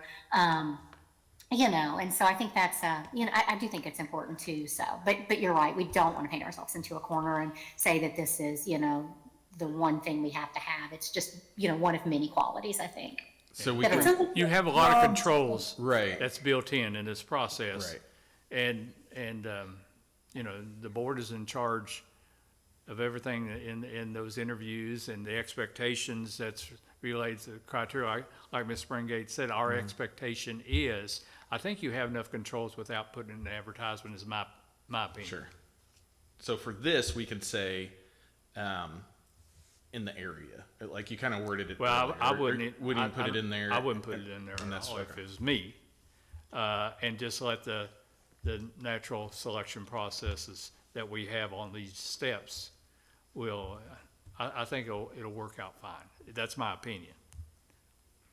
I do like the idea of being upfront about it, though, that this is the expectation, because I do feel like if people are not willing to move into the area, I think we are all saying that we want them to be here, Yeah. in some capacity. And that is true. And you will probably hire someone that commits to that, I'm sure. Like I said, I just my think goal that with the comes- advertisement is get as many applications in. And then we'll have that discussion at different levels throughout the process. That's my, But My it 2 feels cents. like, from what we're hearing, most people on the board right now want it to be something on here of moving to the area. Am I correct in that? That you and if do you want to do, be we'll stick it upfront? in there. If you, that everybody wants something about moving to the area, and we can leave it broad for now, to the area or in the area. Is that Yes. what everybody would Okay. like to be more upfront So on I here? think that if the board is in agreement with that, then I think at the end of that, visible throughout the district, we could stick something in there. Okay. Is everyone on board about putting it in the ad? Need to Fine have with me. at least some reference to there. Okay. Mr. Wilson, does that work? Okay. I'm fine. Yeah, to me, it's a minimum expectation Okay. Okay, okay. that the superintendent candidate would Okay. live in the area. Sarah, you're pretty good at, help me out here. Spot, wrapped up. Successful candidate should have a reputation as an open, approachable, ethical, and enthusiastic leader who is actively involved and visible throughout the district, and instead of the period, probably. The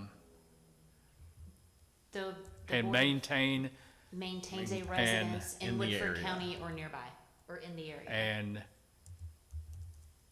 maintain a permanent residence in the area. in Woodford. You can just say in close proximity, I would- Sarah, if you In want, what? and then we can narrow it down In later. close proximity or in the area? Would do you guys like in the area, or do you all like in close proximity to Woodford County? Does it matter for this Either's fine. purpose? Yeah. I think, In yeah. the, I in think the that- Woodford County area, how about that? Okay. Yep. Is that okay with everybody? Yep. In the Woodford County area. Let's see what that sounds like. Okay, successful candidates should have a reputation as an open, approachable, ethical, enthusiastic leader who is actively involved and visible throughout the district and maintains a permanent residence in the Woodford County area. Is that too wordy? It's pretty wordy. I like it. You know, most people just gloss over these things anyway. You know? Is that okay with everybody? What's on your screen? Okay. Yep. Looks good. So we've gone from top to bottom. I don't know about the students. We got real specific. Can we put 4,000 plus or minus? With that, is that? yes, I think so. We Is don't it need. on the district website, our enrollment? Yeah, most districts have lost students since 2021, so I don't know if it would be 4,000. I mean, we have the plus and minus there. It's So very close. I know that it's close. 4,000. 4,000, close enough? Plus or minus, there we go. This is the college professor in me, and I apologize for being picky, but we have some double spaces after periods and some single spaces. What'd Love she it. say? She said we have some double spaces and some single spaces. I'm a After your double space. periods? I can't be taught not to double I know. space. after I had to period. learn to single I after the just- I periods. refuse. It's all digital. We'll clean it up. Yeah. You still have the same number of schools, right? Yes. You four No, elementary, we one middle, one high? have Yes. Safe same. Harbor. We didn't have. Do we put safe harbor? We didn't put safe harbor in there the last time. It doesn't matter. It's under the high What is school. safe harbor? Is it an alternative setting? Do you want to have one alternative school? We Sure. didn't name, Yeah, I think it makes sense. we didn't name the other schools. What's that? I think it's important for them to understand that that's part of the Yeah, student absolutely. body. We And also then have, and we also have a virtual learning academy. In addition to safe harbor? Yes. One, okay, we want to put that before safe harbor? Safe harbor for. Safe Harbor. Okay, and yeah. we didn't name the other schools, so Okay, one alternative. what's the classification? Alternative setting or alternative school, or what is safe harbor? See how it's just. I think it's considered an alternative school. Alternative school or alternative? Yeah, everything The else others says were school. schools, Yeah, so yeah. we One could put alternative school. alternative school and see what it looks like. Yep. And then one virtual academy? one virtual learning academy.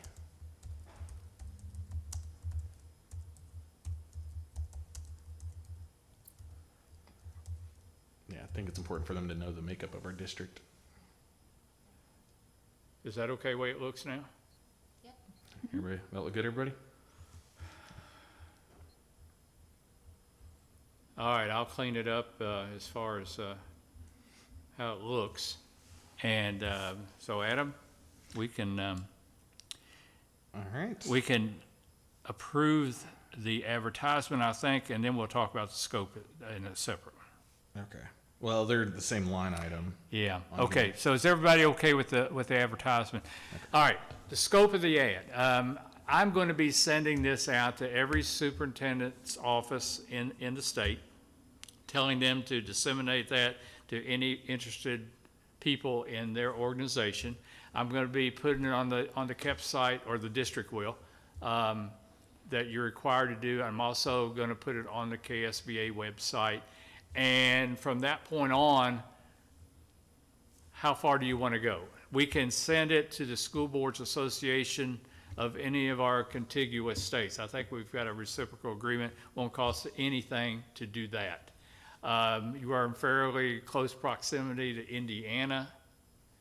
Well, no, you're not really. I was thinking about Oldham County. I'm doing them. They are, not you. Do you want to, how far out do you want to do this?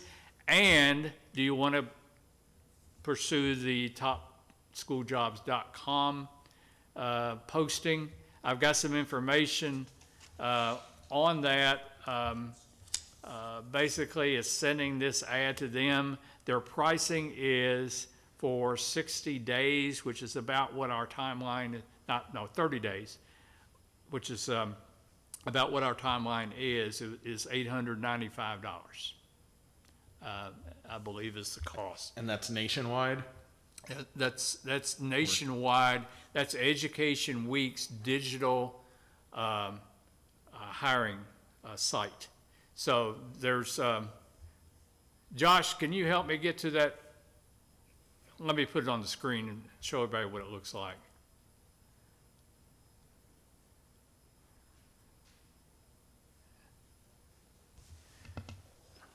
I think we had it up there before. I just don't want to mess things up here. Topschooljobs.com.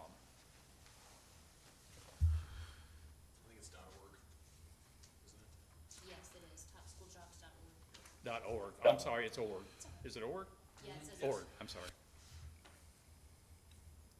There we go.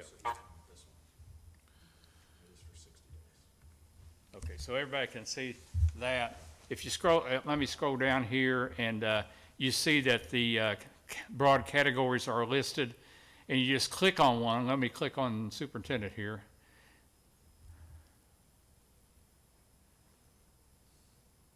Maybe.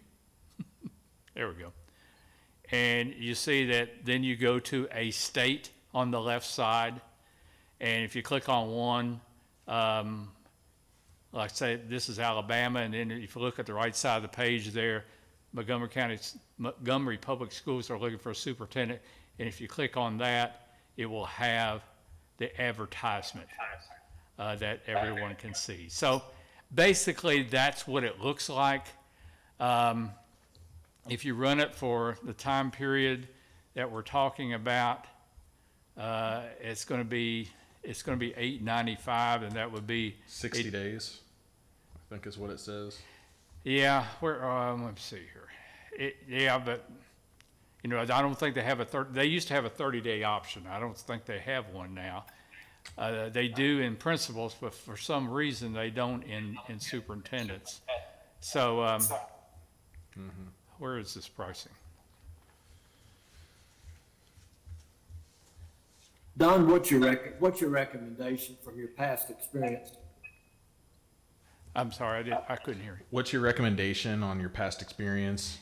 Utilizing this or just doing statewide? We did this with Boone County in 2021 or 2020 it was, and we probably got a handful of applicants.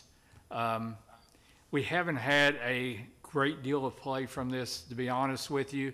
Most of the time, if someone is looking to be a superintendent, they know to go to our website, even from other districts in other states. When we did some other districts, we got maybe a third of the applications from other states, and we didn't even go through topschooljobs.org. Okay. And usually it's somebody that has some tie to Kentucky that wants to get back to Kentucky, and they know to go to our website anyway and apply for the position. And, you know, we can, if you wanted to tell your people that you did a nationwide search, you could do this. And we would do it from your central office here, and you set up an account and give them a purchase order, you post the thing and you get billed for it. If you wanted to do that, I'm saying I'm not sure it's worth the $8.95, to be honest with you. Probably, it hasn't been that financially beneficial to most Okay. districts. Can you explain, you mentioned earlier, we have a reciprocal agreement with other states? Is that Yeah, other states? Other state school board association, like, Okay. if I'm doing when I did the Newport, the Bellevue, the Dayton, the Kenton County, and all them, I sent the ad to the Ohio School Board Okay. Association, and they have the same thing we do. Okay. They have current Ohio districts and other state openings. Okay. And you flip on that, and then you could see our ad in Okay. those states So we do have reach outside of Kentucky for no additional fee. for no additional fee. Okay. Yeah, we're reciprocal with Indiana, Ohio for sure, and Tennessee for sure. I think it's most of the contiguous states. Okay. Okay. It's just my preference, but I think the free makes sense and the cost does not make sense. I agree. Yes, I'm fine with KSBA. and KSBA the and states. other school board Yeah. associations, and I will send that to as many as I can. Perfect. Is that okay with everyone? Thank I you. agree. All right. All right. Can I have a motion to pass item B, vacancy, advertisement, and scope? So moved. Oh, Mr. Wilson, can you turn your camera on when you make a motion? Yeah, I'll be happy to do that for everybody. Well, I can't find the button, somebody else make it. I'll motion. You do still have to have it on to cast your vote too, so we'll. I'm going to. Okay. All right, so I have a motion by Ms. Gould, Second. second by Ms. McCowan, and once he gets his camera on. All right. All right. All those in favor? Aye. Aye. All, Okay, this will go out by the end of the week. To KSBA, KDE, the district would have to do that with KDE, Adam. I don't have the password for districts, so each district has their own password to get on the KEPS site. Okay. So I will contact, I don't know who does that for you here.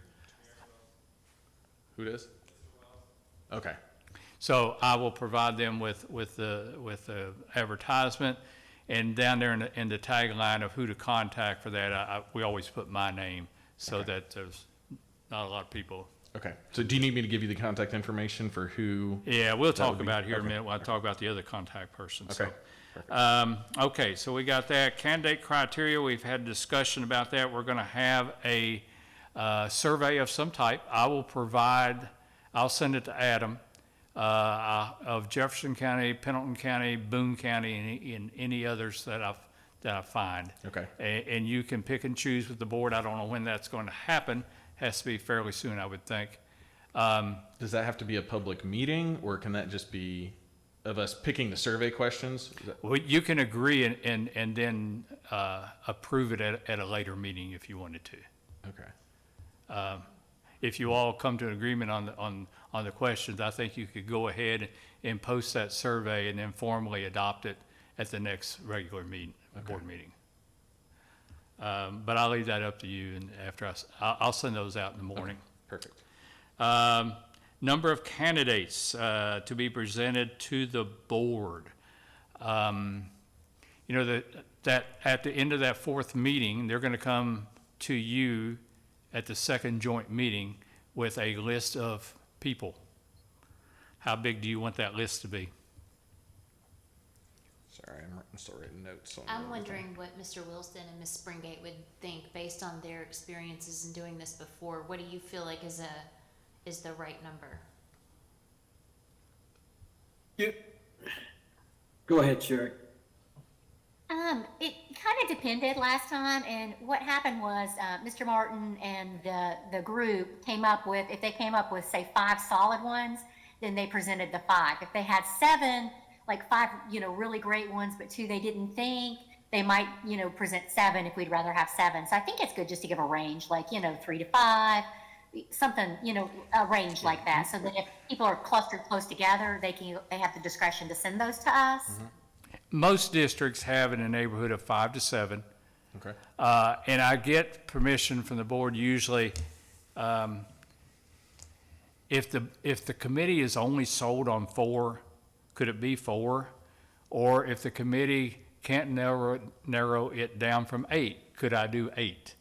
And most boards say, yeah, that's fine. If the committee is sold on a group of people, and can't get exactly within that parameters of 5 to 7, would it be okay if we do another number? Sometimes, you know, committees saying, you know, there's only 4 here that we as a group are really sold on. And what I tell them is if they're not sold on a person, I don't like for them to recommend it to the board. Because, you know, I tell them, there's a good chance that this person, this group of people, one of them is going to be the next superintendent. It's going to be your next employer. It's going to be the superintendent of your child. So I don't want any quote unquote courtesy people being passed on to the board. Now, I understand when it gets to the board level, if you have a local applicant, you may want to interview that local applicant, whether that person is a real solid finalist or not. I get that. But, and a lot of districts do that. So for lack of a better word, it keeps peace, you know.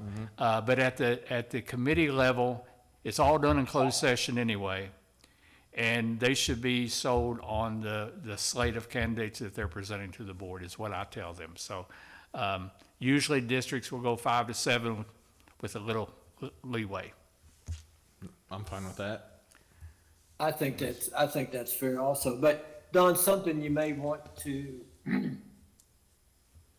may not want to, but you might want to mention to the folks that have never gone through this, that they will have access to the entire pool of applicants.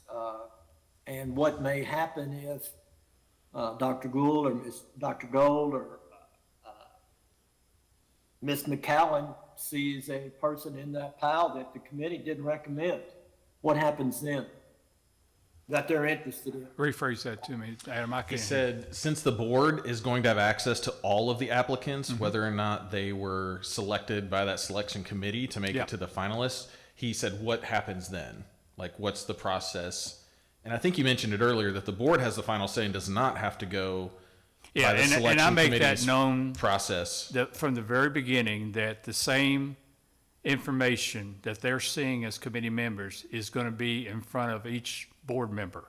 And I said, the law says they may end up hiring one of the people you recommend, but there's a chance they may not. And that's the power they have through the Kentucky law. But I will tell them, I'm sharing the link and the password with each board member too, because the law says that the committee must see every application and the board must see every application, every board member. So I make it clear to them that everybody, 6 or 7 on the committee and the 5 people on the board is going to see the same information. And the choice is going to be the boards at the end. But they have an important role in this too. Right. I don't Can know if I ask- that answered the question, but. Can I ask It you did. follow-up questions? If, like, say in the scenario where we see something and the committee didn't choose this person to move forward, right? Can we ask the committee, what about this individual? This application looks great. What about this individual did you decide not to put forth as a final? Yes, you can, and we do all of that in executive session, of course, Ms. Gould. Okay. And that second joint meeting, what we do is that the selected candidates by the committee, we will have one committee member that will advocate for one candidate. And it'll tell everything about that candidate, all the reasons why they were recommended by the search committee. We tell them all the answers that they submitted through the application process. We go through how they responded to questions that the committee came up with. We'll present all of the reasons why they are a good candidate. And before we go on to the second candidate, then the board has an opportunity to ask the committee some questions about that candidate. Okay. Then when board members have exhausted all that, we go to candidate 2 and do the same thing until we finish with all the candidates. And it's all in closed session. And also after a couple of weeks, you may go back in those files and want to talk to the committee again about why a person was not selected to be a recommended candidate. There's nothing wrong with calling me and I get the committee back together and we have that discussion in closed session between the committee and the board. Okay, I just didn't know what the rules were around that. The other question I had is, if we bring a candidate in to tour the schools or any of that process, do we pay for that as a district, or is that something that the candidate has to pay Yeah, their way? usually the district pays any expenses with that. Yeah. Okay, so when we get to that process, we need to be Yeah. good stewards Yeah. with. not Usually bringing- they will maybe take them out to dinner or something of that nature and provide mileage for the trip if it's very far or something like that, yeah. I just wanted to, do we pay for airfare if it's out of state, like a further away, or are they responsible for Yeah, those? most districts do. You know, Okay. in Boone, we had to, we had one or two from like the Colorado area and the district did pick up that tab, yes. Okay, Don, thank that's the way it's been for everyone I've ever been on also. Yeah. that's how it's been for like university search committees Yeah. and that sort of thing. I just Yeah. didn't know if it was the same process, Yeah, especially as we're it talking is. about like a wide number of individuals. So that I was just curious. Any other questions? The last thing that I have, did we say 5 to 7? Did we We vote on did. that? Okay. Yes, we Okay. did. Okay. Is who do you want me to work with? You know, I need a contact person. I think we had April Cooper last time. Angel, yeah. Angel has retired. She's retired. I figured she probably was, I but believe because they're going to have Garrett Wells to. would be one of them, right? You mentioned, You've got to be careful, well, what, hold on one second. What did you say, Josh?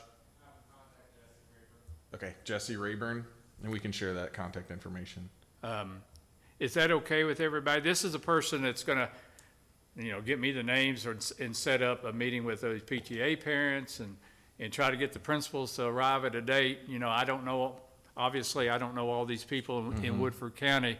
I will contact that person and say, see when the principals can meet with me. And then, or the KEA rep, when can I meet with her or him? Since I don't know these people, I need somebody on the ground here, boots on the ground, to sort of help me with that. And it's a bit time consuming. I know everybody's got a lot of jobs, but since I have no knowledge of the workforce here, that I need somebody to help me. So Jesse Rayburn is who replaced Angel Cooper. So if Angel did that last time, I think it makes sense to have. Is that okay with everyone? fine. It is, but I did want to do a quick caveat. I think we should check with Jessie and make sure that that's something that she's willing and able to do. Yeah, And is it I gonna have wouldn't a want somebody to do it that didn't want to do it. Yeah. So can that be a Right, not follow-up, that. or does that have to second be? part, really, that I wanted If to you could say. make contact with her and just, you know, just what I said. Yep. Help me out with getting in touch with, the people. If you have the KEA person says we want a district-wide election, then I've got to work with that person on how that's going to look. You know, somebody's going to have to collect ballots, possibly, and duplicate ballots for people to respond to. I don't know if we can probably do all that electronically. Some districts can, some can't. But it's a bit time-consuming, but I do need somebody to help. Okay. Yeah, that makes sense, Dawn. I was just saying that because I think we Yes. just need to make sure that like there won't be a conflict and it's something she can do, she's Yeah. able to do. I'm not sure if Mr. Rayburn or Dr. Rayburn. I'm getting a head nod that it's, Okay. Okay, I just wanted to check. okay. Oh, she's a relative of Joshua. Okay. I'm a little slow Not sometimes. anyone who might apply is all I'm saying. I just want to, be. Okay, put- yep. let- And it's not a let her have it. conflict, it's and not a she's in conflict of this- interest, but She's in the same position Ms. Cooper was in. correct. Okay, yeah. Everything went really well the last time. I just want to make sure we Good. We don't have any snafus. Confidentiality is paramount. Yes. Let me tell you, and that's board members too. I don't want to but I had one district where I had a breach confidentiality from a board member, and it was chaos. Let me tell you, it was chaos. They let out people that applied for the position. It got back to the districts where they were applying from. Some of those people had not talked with their board members or anything that they wanted to apply for another position. They found out about it in the grocery store. I mean, it was pure chaos. Next time that district had a vacancy, the number of applications were half of what they were, because nobody wanted to go there because they had that breach. So And that's I'm for the gonna selection committee and the board. that's everybody. That's everybody. Yeah. Yes. Now, we realize when we get toward the end, when you're having meet and greets possibly and things like that, obviously that's a whole different situation. When you're doing reference checks, obviously you lose control a little bit about that. But, you know, even when you're doing reference checks, I had a script where they read out how important it is to keep what we're talking about private and hope that they do. But particularly at the beginning, a lot of these applicants won't tell everybody they've applied unless they have progressed in the process toward the final stages. And you can imagine they don't want it out too much that they didn't get the job. So yeah, just everybody you come in contact with, you know, say, I'm sorry, wish we could tell more about it, but this has to be confidential. And KSBA has a confidentiality agreement that each member of the committee will sign. And I did take a member off one time because of a breach. I don't know if I had the authority to do that, but I did it anyway. But it's very important at that beginning stages that everybody abide by that. Okay. Do we still need to do a vote on item D, number of candidates? We said 5 to 7 is the range, and then the contact. Yeah, we probably do. The contact person. Yeah, Adam, I will go ahead and get her. All right. I make a motion to establish the number of candidates to be presented to the Woodford County Board of Education as 5 to 7. I second. Okay. We have a motion by Ms. McCowan, second by Ms. Gould. Do I have any more discussion on that? All right. All those in favor? Aye. Aye. Any opposed? All right. Okay, our next step here is that Adam's going to give me the contact information of Ms. Rayburn, and I'll be working with her, and we hit the ground running about these people that's going to be on the committee. And then we'll follow that timeline that we adopted, and I think we came to agreement on everything. Anything else for the good of the group? Don, I just want to say I'm very pleased with how fast you arranged this meeting, and I like the fact that we're moving forward. Well, you know, it's best to get on it, because you never know what's going to occur later on, and where parts of the process may have to slow down. You know, the board is going to have to make a very educated decision based on a lot of information given to them. And you don't want to be on a time crunch at the end to make that decision. A lot of districts end up having to do that start the search really late, and sometimes they make a hasty decision based on wrong information. All right. Just to get the official vote on item E, the selection procedures for having Jesse Rayburn be the contact with Don Martin through this process. A motion? So moved. All right. A second? Second. All right. All those in favor? Aye. Aye. Can I Aye. question? Oh, yes. Just to clarify, I mean, it's something that she wouldn't have a conflict in the future, and she's able to do this? There's no conflict, and she has agreed to do it already. Perfect. Yep. I just wanted to clarify. Yep. I just want to be Thank cautious. you. All right. All right. Thank So you those all in very favor? much. All right. We need to do an adjournment. Yep. And do I have a motion to adjourn? So moved. So moved. Second. Or second, Yep. whatever you need. I'll take a motion by Ms. McCown, second by Mr. Wilson. All those in favor? Aye. Aye. Any Thank you very opposed? much. We'll keep in touch. Thank you, Mr. Chairman. Good night, everybody.